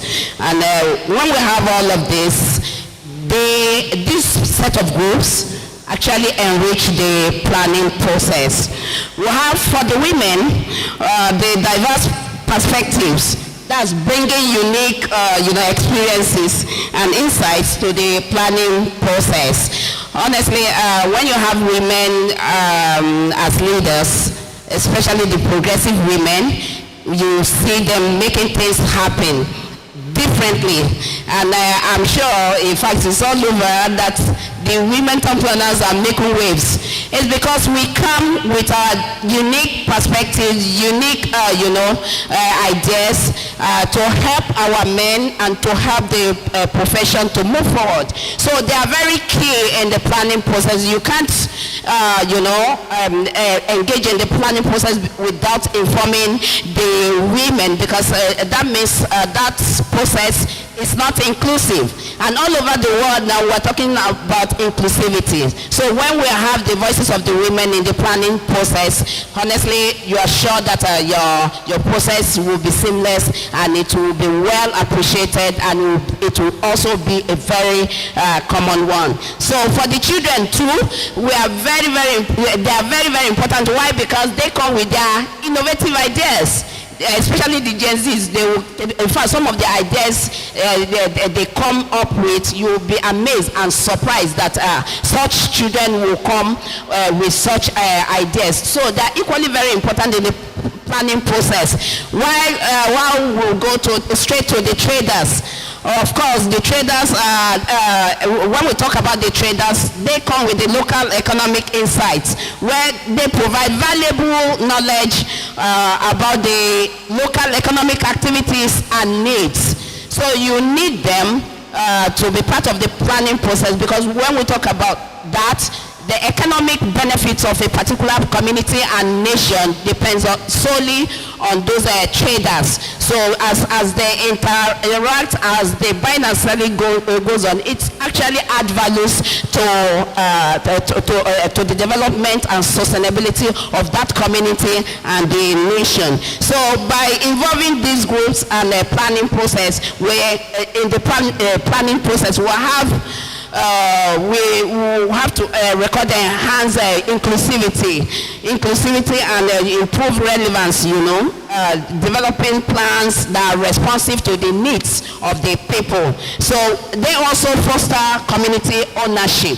So with all this now, the planning process can actually lead, the planning process can be more effective, sustainable and equitable, bringing all these set of groups of people on board. Thank you very much. Round of applause for Tapping the week here. Now to the religious organization. This organization involved in the planning of Benue State, Makurdi, and other towns. Sir.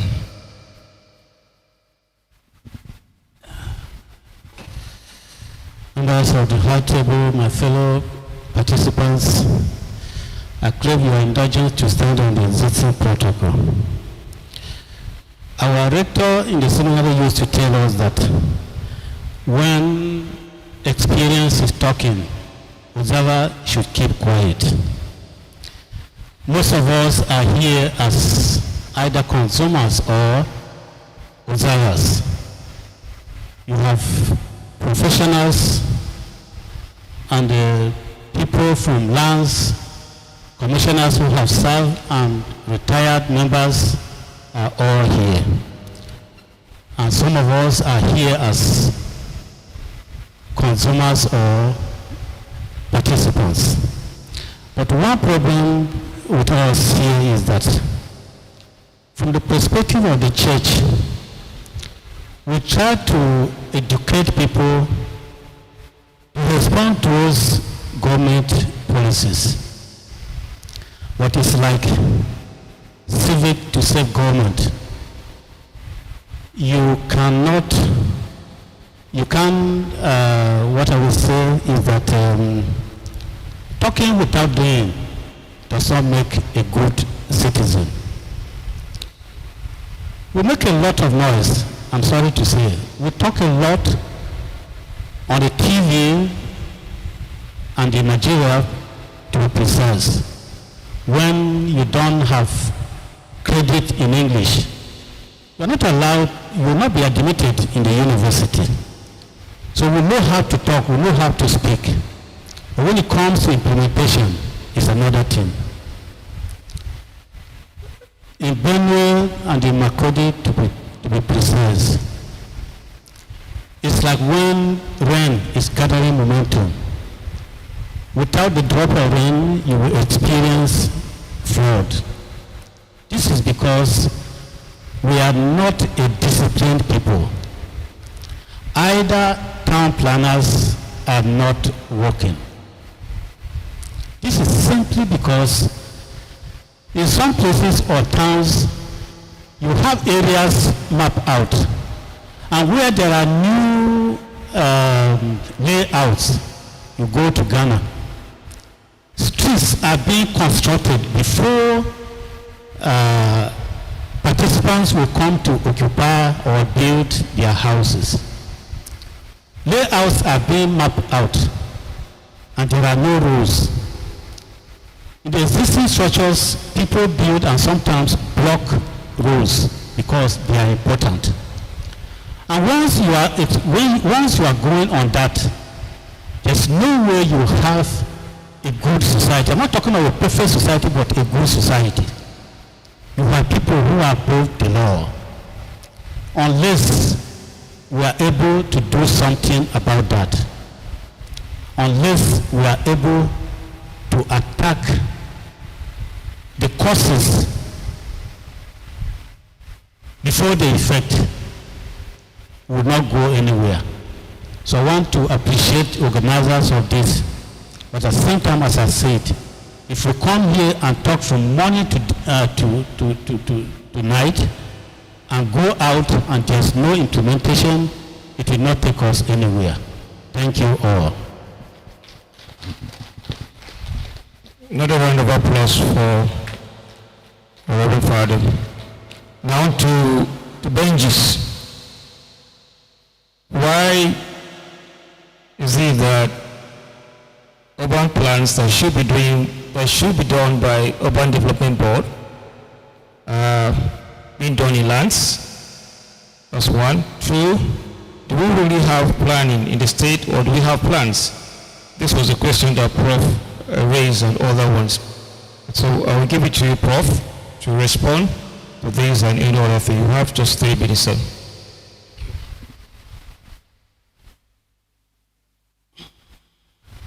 Once again, I appreciate those on the high table and delegates.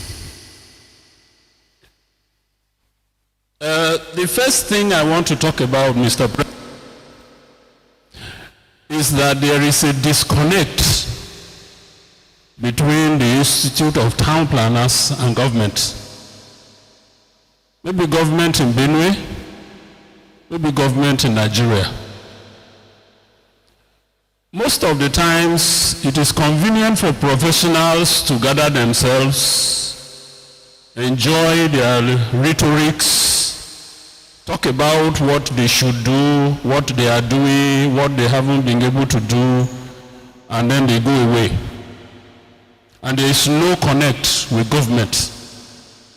Like somebody rightly said, maybe your institute should begin to think about sponsoring candidates to contest elections. I am coming from the academia, and I'm sure all of you seated here know about ASU. I was an ASU branch chairman, and we had this kind of problems. And we went back and said, we need ASU members in the House of Representatives. We need ASU members in the Houses of Assembly. We need ASU members in this place, in that place, and in that place. That was the only way we were able to get some insider sympathy. and then we drove home our points. In Benue, for example, if the president arrived here and paid courtesy call on the governor, on the speaker, or on the chief judge of Benue State, it will add some weight. It will definitely add some weight. So long as we have isolated the political class from us, our ideas are not going to find place in political circles. And these people who are politicians, they are not better than these town planners that are seated here. By the time you get 2-3 members of this association or this profession into the House of Assembly, domesticating this law we are talking about is a matter of weeks. It's a matter of weeks. And we'll be on the same page. So please, Mr. President, do some political moves. I'll suggest one. When this meeting is ended, go and visit the chairman of Nigerian Governors Forum. That organization is interested in the ease of doing business. They are the ones who are going around and canvassing how they can see that business gets done faster. There are monetary rewards attached to it. I'm sure if you sell your ideas at that point, they will flow down in all states at the same time. And in a short while, you will get excellent results, sir. Now, number 2.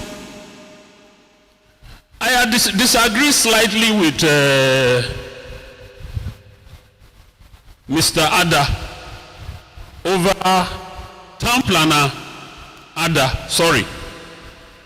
over Urban Development Board. Urban Development Board at a time was headed by town planner, was it one day?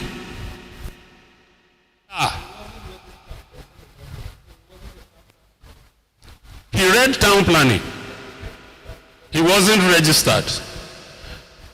Mr. President, you also must choose whether somebody who read town planning is still better than me who read mechanical engineering, or he must be registered.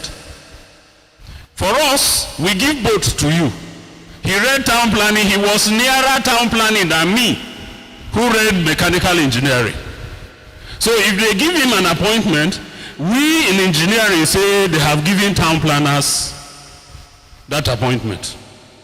And until the man left Urban, it was when he left Urban that he carried town planning from Urban and took to lands. Before now, town planning was resident in Urban Development Board. Now, there are few people who can cause us problems. I am also aware that at the national level there is a proposal for a planning commission. This is what we should be pursuing. At the Governors Forum, if you canvass and get this through, a planning commission is established for Benue. And all town planners are going to move to the planning commission. Of course, the planning commission is going to be headed by a town planner. The office of the planner general will now send planners to the various agencies where planning is required. You'll be able to regulate them properly. The system now where I can go and pick my own from the market, you can hire your own, it won't give us the results we are looking for. Lastly, in Benue, there was a time when government would acquire land, do her layouts, and sell to members of the public. Then one fellow came. He said, no, that's too expensive. Let's go and negotiate with communities. And that was when this system that we are holding now came into existence. And since it came, planning has been thrown to the dogs. People who do these layouts that we are talking about, some of them didn't even go to primary school, sir. Some of them didn't even go to primary school. They know next to nothing about planning. And they are the ones who are responsible for our layouts. Since I became Benjis, I've been quarreling and nagging and fighting. Because you insist that somebody will do what is right, and you become an enemy. For heaven's sake, why do I have people who are literate, registered town planners sitting in the ministry, and you have some illiterate quacks in the field doing plans for us? 70% of the layouts that have been done in this city are not on the Benji's platform. Nobody even knows where they are. That is because the quacks finishes his layout, puts it under his armpit, and he's all over the street with it. If he finishes selling what he has done, then he brings it down. The location that was made for playground, Your Royal Highness, he will demarcate it afresh. Write new allocation papers, and business returns to boom. The place that was supposed to be for police station, he will do new demarcation. All of this is not before us. The process for land processing is known to all of us. If we are only disciplined enough to adhere to it, all of this rubbish would end in a jiffy. I remember that after land has been planned, it is even supposed to go to the House of Assembly for gazetting. If we gazette a layout and you tamper with it, you break a law. We will send you to jail. But for now, not even the Commissioner of Land knows who is there doing layout. Until the day they approach him, say, we have some plots here. If you are interested, we give you this. If you are not interested, they will vanish into oblivion and sell their thing there. The people who buy them are left at the peril of whoever comes to process titles when they come to us. This is this found. In rounding up, sir, all of these messy end products that are around us can be sorted out using a political solution, sir. Go to the governors forum. You will find all the governors of Nigeria seated in one hall where you will advocate for the position you want. And once they adapt it there, every governor is compelled to take a clue from there. Thank you, sir. Another round of applause for our Prof. So the NIT will go to the Governors Forum to see how the law is domesticated.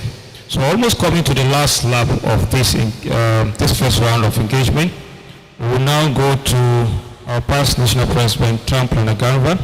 He has listened to all these discussions, and so we'll have his own take on this, especially reacting to the lobbyist remarks and person. Thank you, sir. The NITP President, the President of Top Representative, our Royal Father here, distinguished ladies and gentlemen, what I'm hearing here is very strange to me. Very, very strange in that, where is Zayanu? He said apart from Abuja, in former northeastern Nigeria, Gongolese and Adamawa State, and most northern states, all layouts, master plans are produced by government. All our layouts, we don't have individual layouts. All layouts are produced by the state government. We had the fortune since 1973 under Northeast that we had Andasa commissioned and produced master plans for about 16 towns in the former northeastern Nigeria. Out of them, by 1976, when Goodwill was created, they are completing those ones. Goodwill became the capital of Goodwill State in 1976, March. And at the same time, Makurdi became capital, right? Benue State. The master plan produced for Yola as a provincial capital, we use it as the state capital for Goodwill State. It was called Greater Yola Master Plan. After those ones, we had Yola, Mubi, Jalingo, Takum, and Gembu master plans were prepared by Northeastern State government. And then Goodwill State also, we produced 7 other master plans for 7 towns. We used Makinta plan, we used ABU, Department of Planning. They did 5 master plans for us. And Adama also produced 7 others. Out of 21 local governments, we have 17 local headquarters, all have their own master plans. And these are prepared by Ministry of Land and Survey. They produce the master plan because they do the policy regulation. And for implementation, we have the Urban Planning and Development Authority. It was then Goodwill State Urban Planning and Development Authority. They do master plan implementation, while policy is done by the Ministry of Land and Survey, allocation of land, preparation, and all this is. But the master plan implementation is done by urban plan. So there's no dichotomy, no problem between the two of them. All this, I worked and retired for 17 years from former Gongola to Adamawa. I don't think, and up to now, I've never seen an individual master plan prepared by anybody. And all our master plans are numbered from the first day. It was GSYP Plan 1, Gongola State Yola Plan, or Mubi, Gongola State Mubi Plan, or Gongola State Uganye Plan. So each of them have they're all registered according to all numbers. So we have a record of all the master plans in Gongola State and follow the dot of Adamawa State. And the files are also in those recorders. You remember our Royal Highness talking about 1946 law, Your Royal Highness, sir. We also have the Northern Nigerian Planning Law, in which that 1946 planning law, right, they used to create what? The GRAs. You know GRA, right? Government residential areas. And they are well planned. You know, they have a GRA here in Makurdi here. In all northern towns, you have GRAs, government residential areas, where they have expatriate quarters or senior service quarters. At the same time, each town has a native authority plan. So local authority are also preparing their own layouts. They have areas where the state does its own first plan, and we have areas where native authority, now local governments do their own layouts. And they bring it to us and we will vet. Their standards are all the same. Our standards are better and higher. And all the plans are surveyed and done by the Surveyor General of the state. So when you're talking about in that, I need you to come and say, I want my own, it sounds very strange and it's very chaotic. You have problems here. And I don't know how you're going to solve it, but to say Makurdi has no master plan, sir. 76 is completed. We have all our master plans in the shield. Who is to blame? I don't know. You have to look forward. Now I get down wahala. But the most important thing is that this has to be done. Our master plan for Yola, Greater Yola Master Plan, is due for review. They started reviewing it. It was given to Max Locks, who did that of Maiduguri in 1976. Matthias, you all know Matthias, Matthias, very old now. They gave him in 2014. Up to now, they not completed it. So we're having a problem. But the issue is that we have planning guide for the development of all our urban centers. And may I add also, all the state capital and all the local governments have been declared urban centers in former Gongola and now that's Adamawa State. So we have boundaries for each of those ones have been demarcated and gazetted. For you to go and tamper there, we'll have to be within those ones. There will be a lot of bastardization, of course. But of course, we have that guide that helps us to work with those ones. Now, talking about the Nigerian urban planning law, you sincerely had the privilege when this law was being prepared. It was prepared and financed using the funds for the Nigerian State Urban Development Program under IDF. We had sat down in Abeokuta in 1991, 1990, and then part of 1992. I chaired the finance section of it. So I know the history of how this has been done, how it was implemented. One of the areas was the urban finance, Urban Development Bank. They took it now and took it under the presidency. And we all know the story. But the issue is that we are supposed to domesticate it in each state. Adamawa State domesticated their own, and it was passed through the House of Assembly 8 years ago. So if you say you haven't domesticated in the Benue, you have a long way to go. All the planning in Adamawa State is legal. So we are working according to legal authorities. Traditional rulers, they are claiming that it's their own titles. Yes. The issue is that we have the law that all land under which was the Land Use Act, which was prepared. It is just another Nigerian planning law which was made national. So when other states were crying about land use decree is humongous, it's dangerous, we're just smiling because the government has the right over all land and can acquire and pay compensation as and when due. And that's what Abuja are doing, right? So to us, it's been a lot of blessing because under our master plan, it is provide for residential, commercial, industrial. We do our master plan, we do the layouts, and then we start implementing. I think the issue is that you have a long way to go.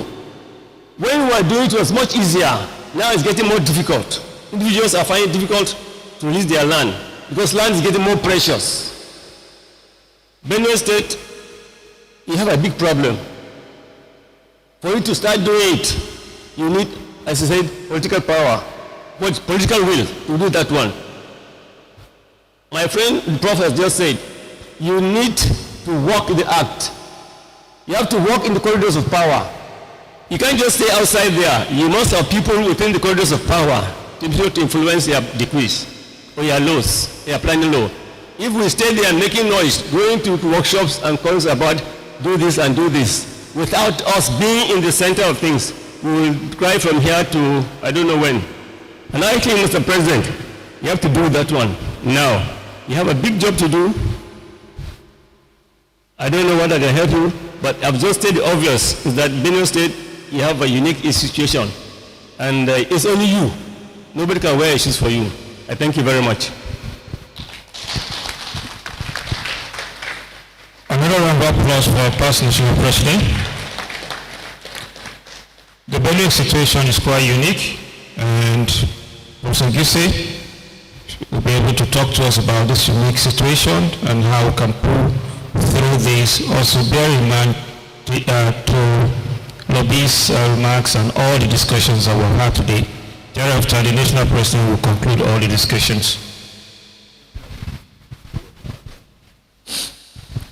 I don't really think I need to add anything just to make matters long, because I think what I need to say has been said in different ways. And I think I like what both my brother, Professor Amina and my past president, David Gama, town planner David Gama have said. We need to get where the action is. Benue is some ways far behind and floundering in a sea of mud. And we need to find our way to be able to get planning streamlined. And we've been advised very clearly we need to get involved with the political process at our own highest level too. I know they are mentioning the institute. They're forgetting the regulatory arm, because TOPEC, it should be TOPEC as the regulatory arm of planning, as well as the institute as the association, coming together and making a strong representation at Governors Forum to make sure that the governors understand what is happening, because the mess is getting too much and it's going to get worse. If you know how bad it is, go back and read Adedeji's comments at the local government this in 1972, when he warned that things are going to get worse. We are now in the middle of his warning. Dr. Adedeji, then they used to call ministers commissioners, and he spoke and warned us. We didn't listen, and now we are paying for it. So I don't think I need to say more. I think what has been said more than covers whatever I might have said about planning. The only comment I made in passing to town planner Stephen Ada is that what he basically said that we still have not started planning in this. We are doing pocket layouts. We still haven't doing planning for the whole city. So the biggest challenge we are facing is how can we make these ideas so that we can have a plan, even if it's a sketch plan that guides the development of the whole of Makurdi, so that when villagers come and say, okay, we want development here, we look at that plan that which has been done and say that, well, this area, because all they want is divide the land and sell it and create problem for, I didn't know how bad it was, because I know that one of your directors was a former student, so she talks to me about it. That many of the plans we have are almost cannot be captured by Bengis. It's almost like, thank God, it's physical land, and when the physical land, the coordinates are there, and therefore we can find out and get them up on the platform, even if it's going to create more headaches. But headaches are made to be solved. That's why they created APC, the aspirin, I'm not talking about the political party, and Panadol and all the other ones. So we can find the Panadol for our problem in this state. Thank you very much. Another round of applause for Professor Gise. Sorry, there'll be a little bit of just 15 seconds. Felicia, Mr. Chua, please can you take the mic to Tampan Amede? He is in charge of Urban Development Board. We need to hear from him, maybe 30 seconds. A lot has been said about Urban Development Board, and why is Urban Development Board not doing the plans that should guide Makurdi and Benue State? Good afternoon, fellow colleagues. I stand on existing protocol. Please can you come forward so that the camera can catch you, catch up with you, sir. Let me catch you in.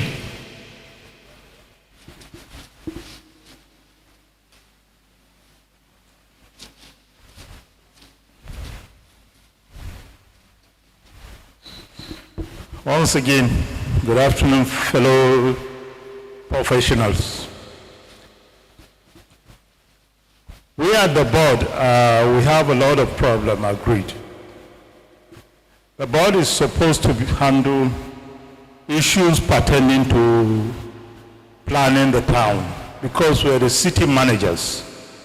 But it so happened that from the initial stage, the leaders that came, brought us on board, were the ones managing planning in Makurdi, as Professor Amine earlier said.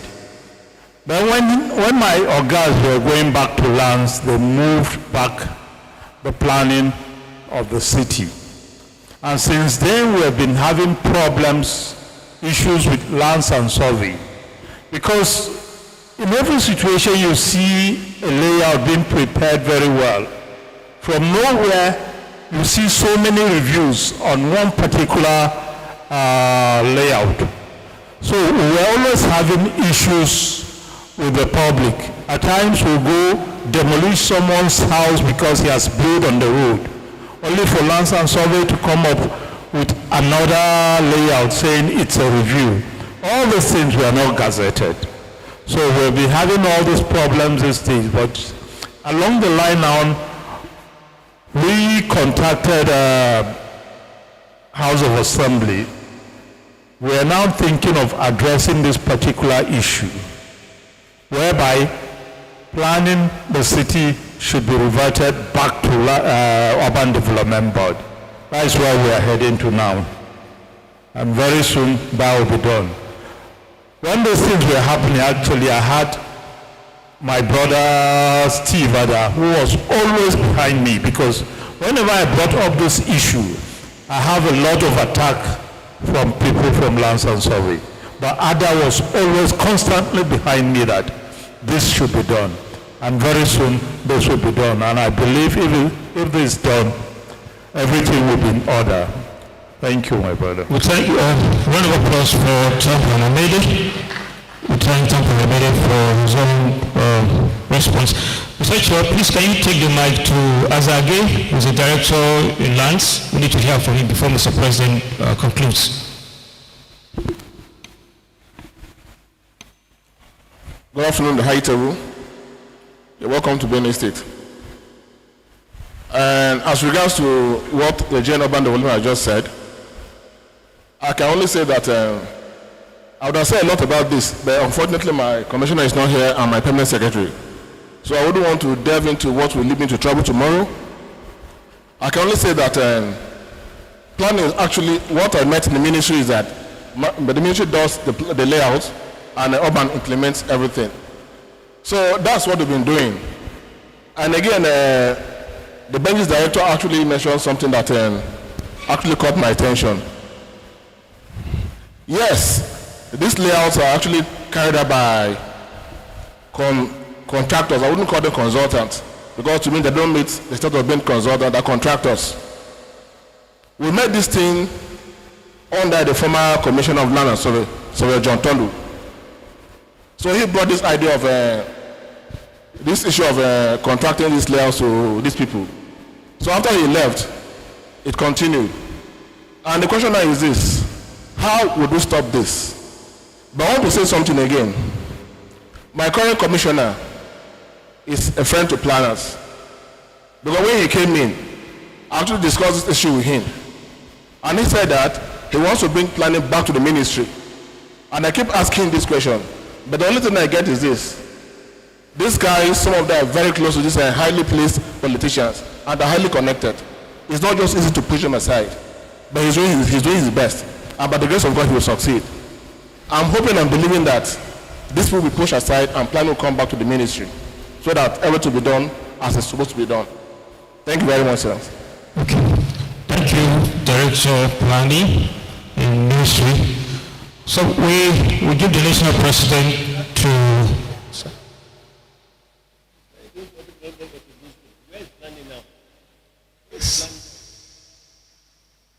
Where is planning now?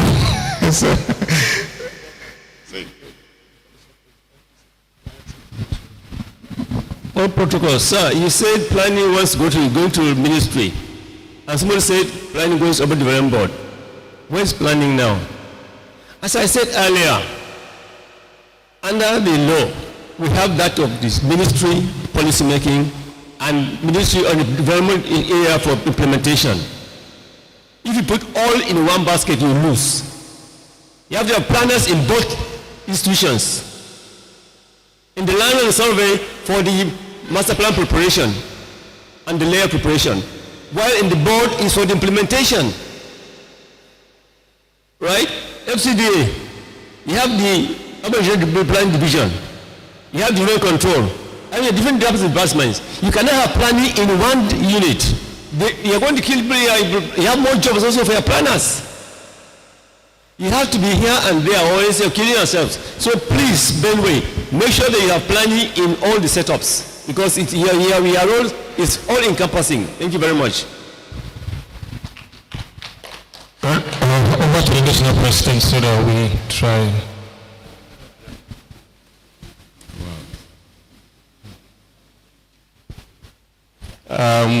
Distinguished ladies and gentlemen, let me start by thanking the top rank president as represented by our brother, the past president of the institute, who has done so much well in educating us. Your Royal Highness, distinguished ladies and gentlemen, I want to say one thing before I go on with my comments. I want to thank God that we are in Benue State today. If we hadn't come, the thought would have been all is well with Benue State. But it has become clear from all the speeches made, from the actions displayed, that government is not in charge of town planning in Benue State. That's the summary of what we have had, and it's very dangerous. Very, very dangerous. Now, I was shocked when I heard that touts prepare layout plans. How can a tout prepare a layout plan or any planning scheme of any kind? It's shocking. Who trained him? Who certified him? Who accepts such plans prepared by a tout? There is problem in Benue State. A big one. And I want to begin to ask some questions. While all these are happening, where are prominent town planners in Benue State? Or does it appear that nobody was aware until today? It's really shocking. And for record purposes, I want to say that for anybody to prepare a planning scheme of any kind, even to the extent of the master plan, such a person must have been a town planner in the first place. And how do you become a town planner? If you are not registered by Town Planners Registration Council of Nigeria, you are not a town planner. Even if you had your PhD and whatever, but you are not registered by Town Planners Registration Council of Nigeria, you are not a town planner. And even when you are registered, you need to have a firm.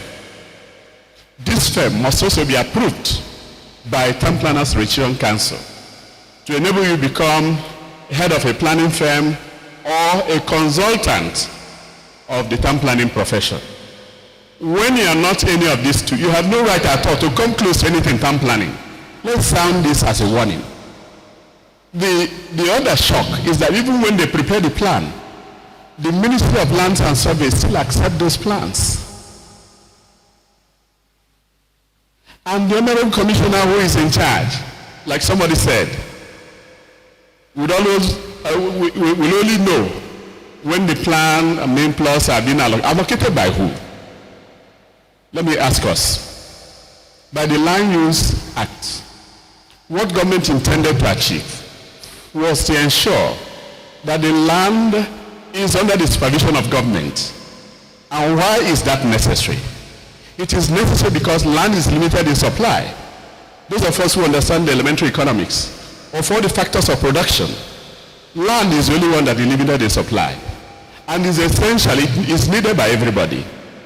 To ensure that it is not wasted, government came up with the Land Use Decree, and Land Use Act. And by that, the state government is solely in charge of the management of land comprised in every state. How does the state government manage it? There has to be Ministry of Lands and Urban Development, or survey as you call it here. Okay? There have to be town planning authorities. Surprisingly, I didn't hear anybody talk about town planning authority in Benue State. Then how do you manage your land? There is confusion in Benue State. Real confusion. And like I said, I thank the Almighty Father that we are eventually here in Makurdi. Otherwise, we would have been groaning in darkness, thinking that all is well with Benue. Let me go straight to some of the comments made. It will help us understand our situation. And Father, I want to thank you too. The facts of the matter about the Catholic Church and Anglican, they are the greatest acquirers of land anywhere in Nigeria. But one good thing about it is that if you go to any organization established by the Catholic Church or Anglican Church, when you get in there, you see sanity. And that is to say that they employ our professionals to plan whatever estates, whatever premises they have acquired. And that is why you find sanity in such areas. Then those of us who have been employed to help government manage the land will look the other way, and things continue to go wrong. We cannot allow that continue in Benue State. Even when we get back to Abuja, we have to plan on a visit or courtesy call on His Excellency the Governor, because we must get things right in Benue State. All right? So in some of the comments made, about plans prepared and left in the shelves. Let me ask ourselves, who are town planners? If plans are prepared and left in the shelves, whose duty is it to enforce the implementation? Is it not the town planners? Well, I'm asking you, is it not the town planners? Then what are we doing? Remember, there's this season in Nigeria called Harmattan. Harmattan, the way we understand it, said, if you don't wet your lips, the Harmattan will wet it for you. And you know what that means? Harmattan, instead of wetting your lips, will dry it to the point of death if you don't take time. So the same thing we are saying. If you refuse to do what we employed, what we have studied to do, some other people will do it for us. And when strangers do your work for you, you know what you get? Disaster. So I ask every one of us, both those here at the high table and those members before us, let's rise up. Let's do what? Rise up and take our rightful positions and act like the town planners we are. Somebody said here that people who are in charge of urban development board at a point were not town planners. Right? Did you hear that? Now that they are town planners, what has happened? Has anything changed? Has anything changed? We are thinking of the urban planning board doing the work of the ministry, or the ministry doing the work of the urban. Don't we have laws that establish these bodies? Were they not given mandates? I want to tell us, if you don't say, I am here, nobody will say that you are what? There. And the implication is that what belongs to us as professionals, not just only town planners, even some other professionals in the built environment, what belongs to us will be taken away from us. We are talking about touts. If a tout prepares a layout plan or a planning scheme, who approves it? There is trouble, real trouble. Now, we also heard that there are no records of plans in the board, no records of prepared plans in the board. What system are we operating in Benue?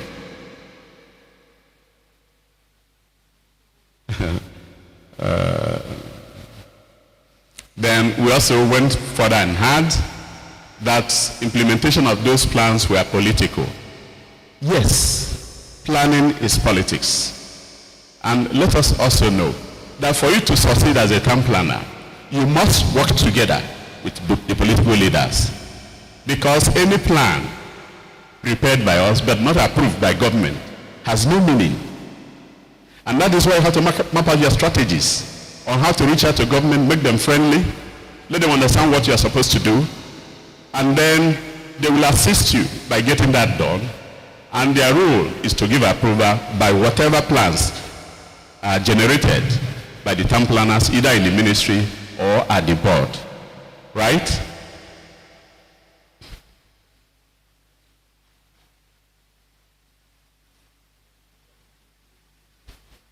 Yes, we heard from, I think, is the DG, Benue Geographic Information Planning Services. He said town planning is now in charge of Belgis, right? Okay, I think I heard it well. Town planners cannot be in charge of Belgis when a town planner is not in charge, right? The DG spoke very well. He spoke like an enlightened person. He spoke like somebody who knows what he's doing. But we cannot correctly say that the organization, the town planners are in charge of the organization. That, I think, is not correct. If you were in some other states I know, virtually in all the states I know, except one, the head of the Geographic Information Planning Services is always a town planner. But the way our brother spoke means he is more or less very close to the town planners, that he knows what he's doing. And let me inform him for the suggestion he made, which is welcome, about meeting the Nigerian Governors Forum. We've written to that organization, and we are planning to have a national colloquium on the need to implement the Nigerian urban and regional planning. It's coming up on the 27th day of October this year. To that extent, yes, to that extent we've been in touch with very many state governors, with very many government functionaries. We are doing that to ensure that states like Benue will be liberated, because as far as I'm concerned, planning does not exist in Benue. With the full implementation of that law at the federal level and domesticated down here in Benue, things will definitely change. And that is why we're asking you, do all you can to support the Nigerian Institute of Town Planners and Town Planners Relation Council to move this profession forward. We cannot do it without you. But since your own case is even worse, you should be at the leadership position as we march forward to ensure that that law is implemented. Because what you find here is usually what you find in states that don't implement that Nigerian urban and regional planning law.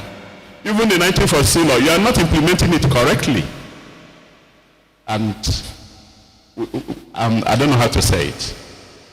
But the fact is that we have to rise to the occasion. Indeed, all of us here. I want to commend His Royal Highness. Please, can we keep our hands together for him? When you have an enlightened leader, most of the time you don't recognize it. The man has the experience. And he's not hiding his experience away from us. He came up open and told us the ones he didn't understand, the one he understands, the experience he gained overseas.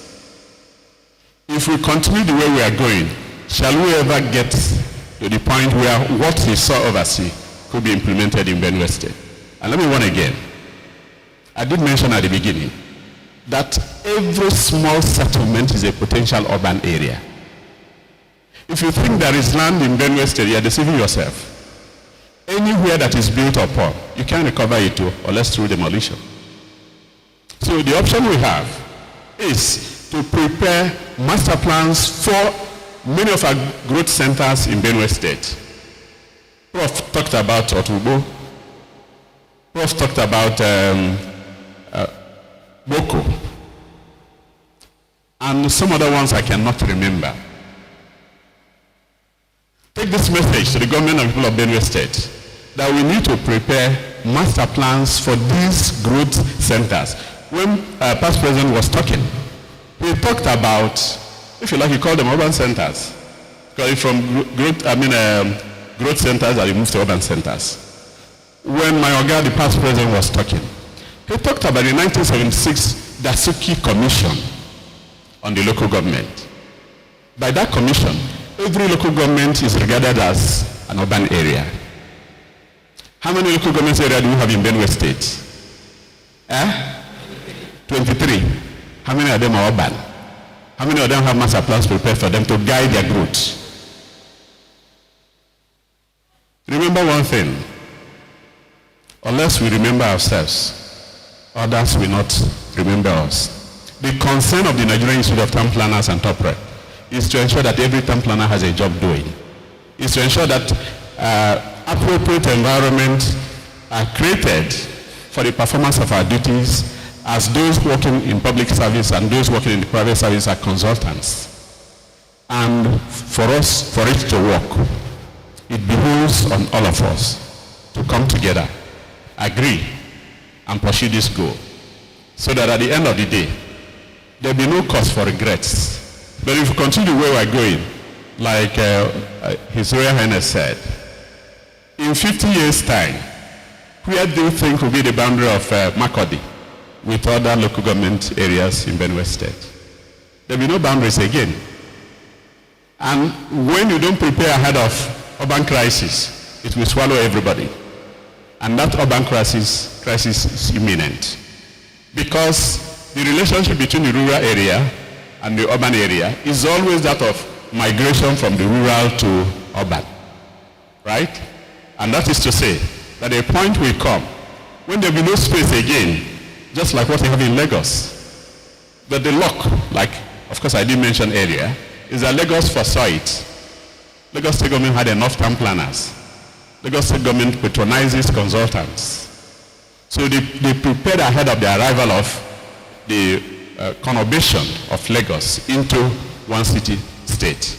Otherwise, a state that has over 25 million people living in the smallest land area in the whole country as a state would have been in terrible crisis by now.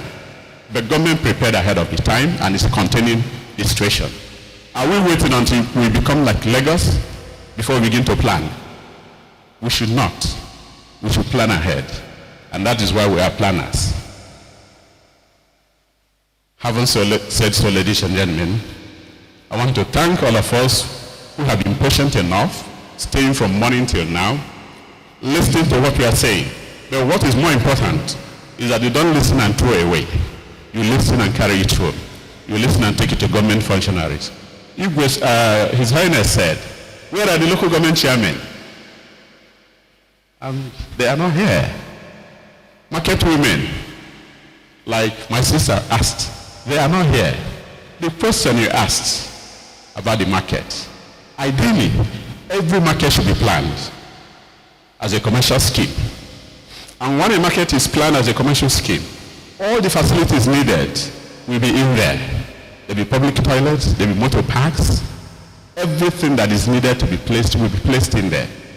But when it is not planned, what you get is what you are finding in your different markets. At the close of the market every day, everybody rushes home.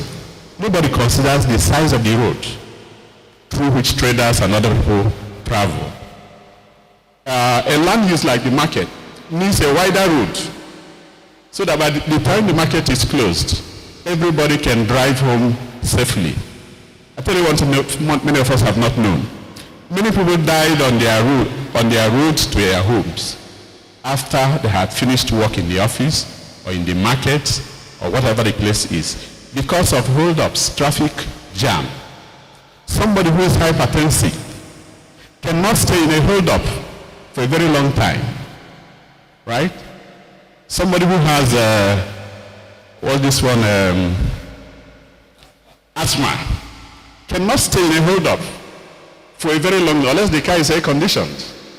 How many cars are air-conditioned in Nigeria? So some people die in that process because the roads are not wide, the roads are not planned.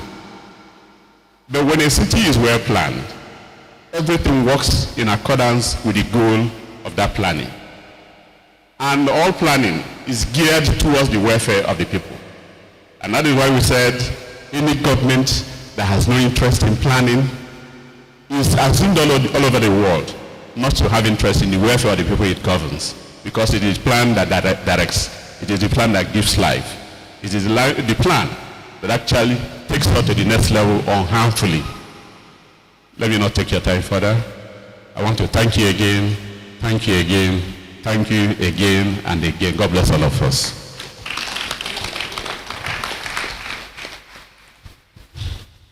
Can we have another round of applause for our national president?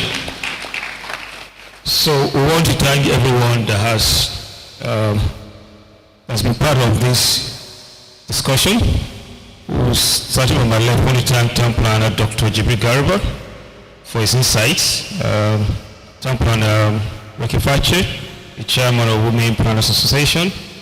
Town Planner Steve Adler, Fellow of the Institute of Former Prime. And to our tour lobby, we thank you for coming. To Dr. Zanu Mohammed, National Secretary and ITP, thank you for your insights. To our Reverend Father, to Prof who works at Benji's, to past National President David Garba, to Professor Guse, the ancestor, as well as the rep representing Benin at the top rate, as well as the president of top rate, to our national president, and then to my humble self, Dr. Law. So we've come to the end of this discussion series. I'll hand over the mic back to Jibril, so he'll take us through the program so that we'll round up. I also understand there's going to be a presentation by the women planners in Benesse chapter. Perhaps something to present to the president. So Jibril, you hurry that up. Thereafter, the vote of thanks, and Dr. Jibril Garba will take the vote of thanks and we're out of here and we're good to go. So Jibril, over to you. Ladies and gentlemen, a round of applause for them, please.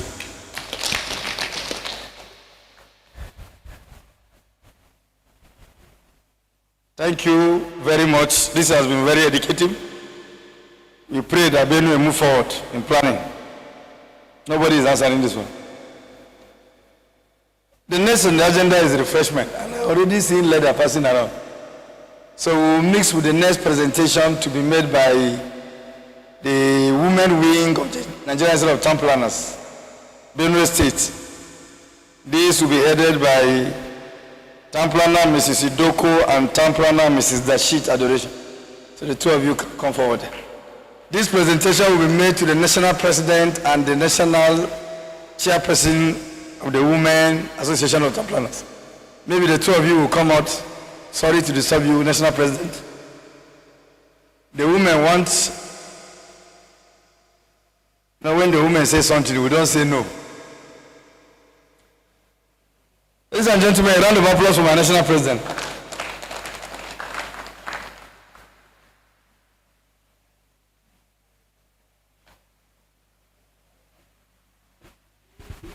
Good afternoon, delegates. There's a saying that goes that give honor to who honor is due. We are not giving a chieftaincy here, but we are here to give honor to who honor is due. We want to thank you, our mommy and our daddy, for coming all the way from Abuja. You heard all sorts of things, but I know you have come and seen that is not so. So before we do this, we'll call on two very important persons. This is my chairperson, AWTPN. She's our mommy, and I will be calling on our daddy here, Town Planner Timothy Guse, to come down to do a decoration. It's a decoration of our traditional attire. It's called the Unity Wrapper. So we'll decorate our mommy and our daddy in the profession.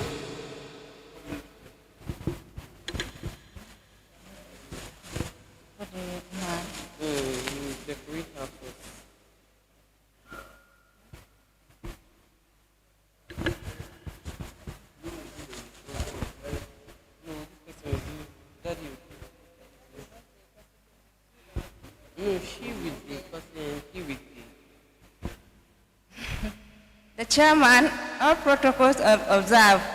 On behalf of the Women Town Planners, Benue State Chapter, I made this presentation to our chairman with our unity wrapper.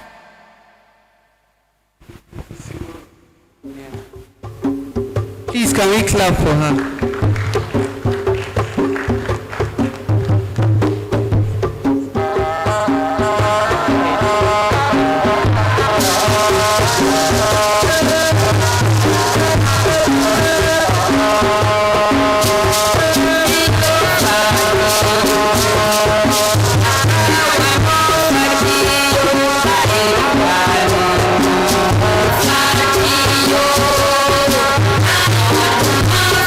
you.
colors represent the tribes in Benue State.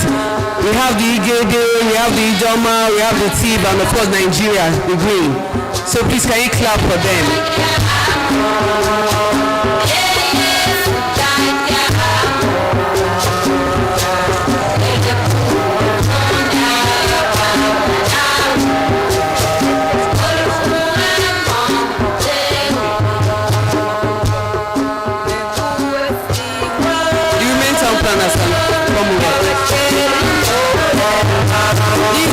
From the women town planners.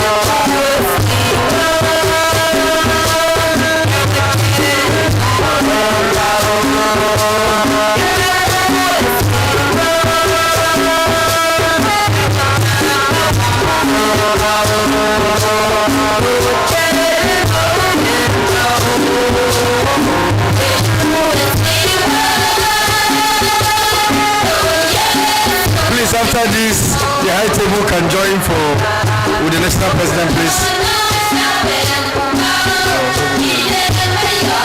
The national exco and the high table, please join. Let's have a photograph at once here. So that we'll wrap up this thing, please. The high table can come down, please.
The Executive Governor of Benue State, ably represented by the MD, Benue State Geographic Information Center, the President of TOPREC, Past President Dave Gava, who is here with us, the Second National Vice President, all members of National Executive Committee of Nigerian Institute of Town Planners here, Chairman, Benue State Chapter of Nigerian Institute of Town Planners. Your Royal Majesty, my love for you.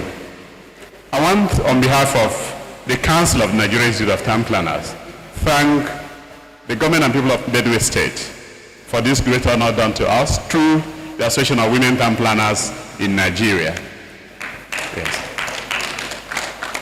Yes, many things might not be right professionally, but culture-wise, Benue stands as the first. Yes, and we understand, without the culture we cannot be identified. What is bestowed on us is something and of course, the Chairman Association of Women Town Planners will never forget in our lives, because you have inducted us into the culture of the good people of Benue State. And we can no longer deny that we are not from Benue State. Yes. And that is why, of course, I mentioned that because of the enormity of problems we have with the planning profession, we are going to visit Benue again, but then to His Excellency the Governor, towards solving the myriad of problems already reported. God bless all of us in Jesus' name. Thank you, thank you, thank you. A round of applause for my national president, please. We are almost at the end of the program. Please, next on the agenda is vote of thanks. And this will be said by the second National Vice President of Nigerian State of Town Planner, Dr. Garba Jibril, fellow Nigerian State of Town Planner. Please, a round of applause for him.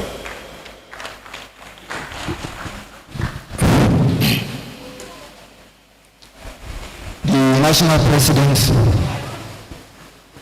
esteemed members of the guests, my esteemed participants, distinguished ladies and gentlemen, I have the honor to, on behalf of the Nigerian Institute of Town Planners, appreciate all of you for making this event a successful one. I want to especially appreciate the National President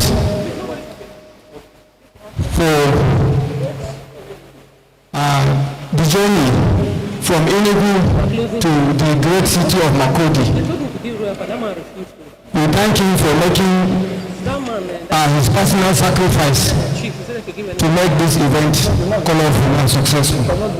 I want to extend our appreciation to the top president, who was ably represented by our very own town planner, Professor. Look for somebody now. Which one? Okay, we have sent to you some now. Oh, that's the first round. Okay. Now let me just mark them. Sorry. Okay. Sorry. Our very own town planner, Professor Timothy Gise, the top representative of Benue State. Sir, we thank you, we appreciate you, and your contributions are enormous here. I want to equally thank the Chairman, College of Fellows, and past President of this Noble Institute, in person of Town Planner David Gamboa. Sir, we thank you, we appreciate you. I want to extend our appreciation to His Royal Highness, who has contributed immensely to the success of this event. I equally want to extend the Institute appreciation to our spiritual leaders, the Reverend Father and the leader of the Islamic community in Makurdi here. Sir, we thank you very much. I equally want to appreciate our guest speaker, who has done justice to the paper in person of town planner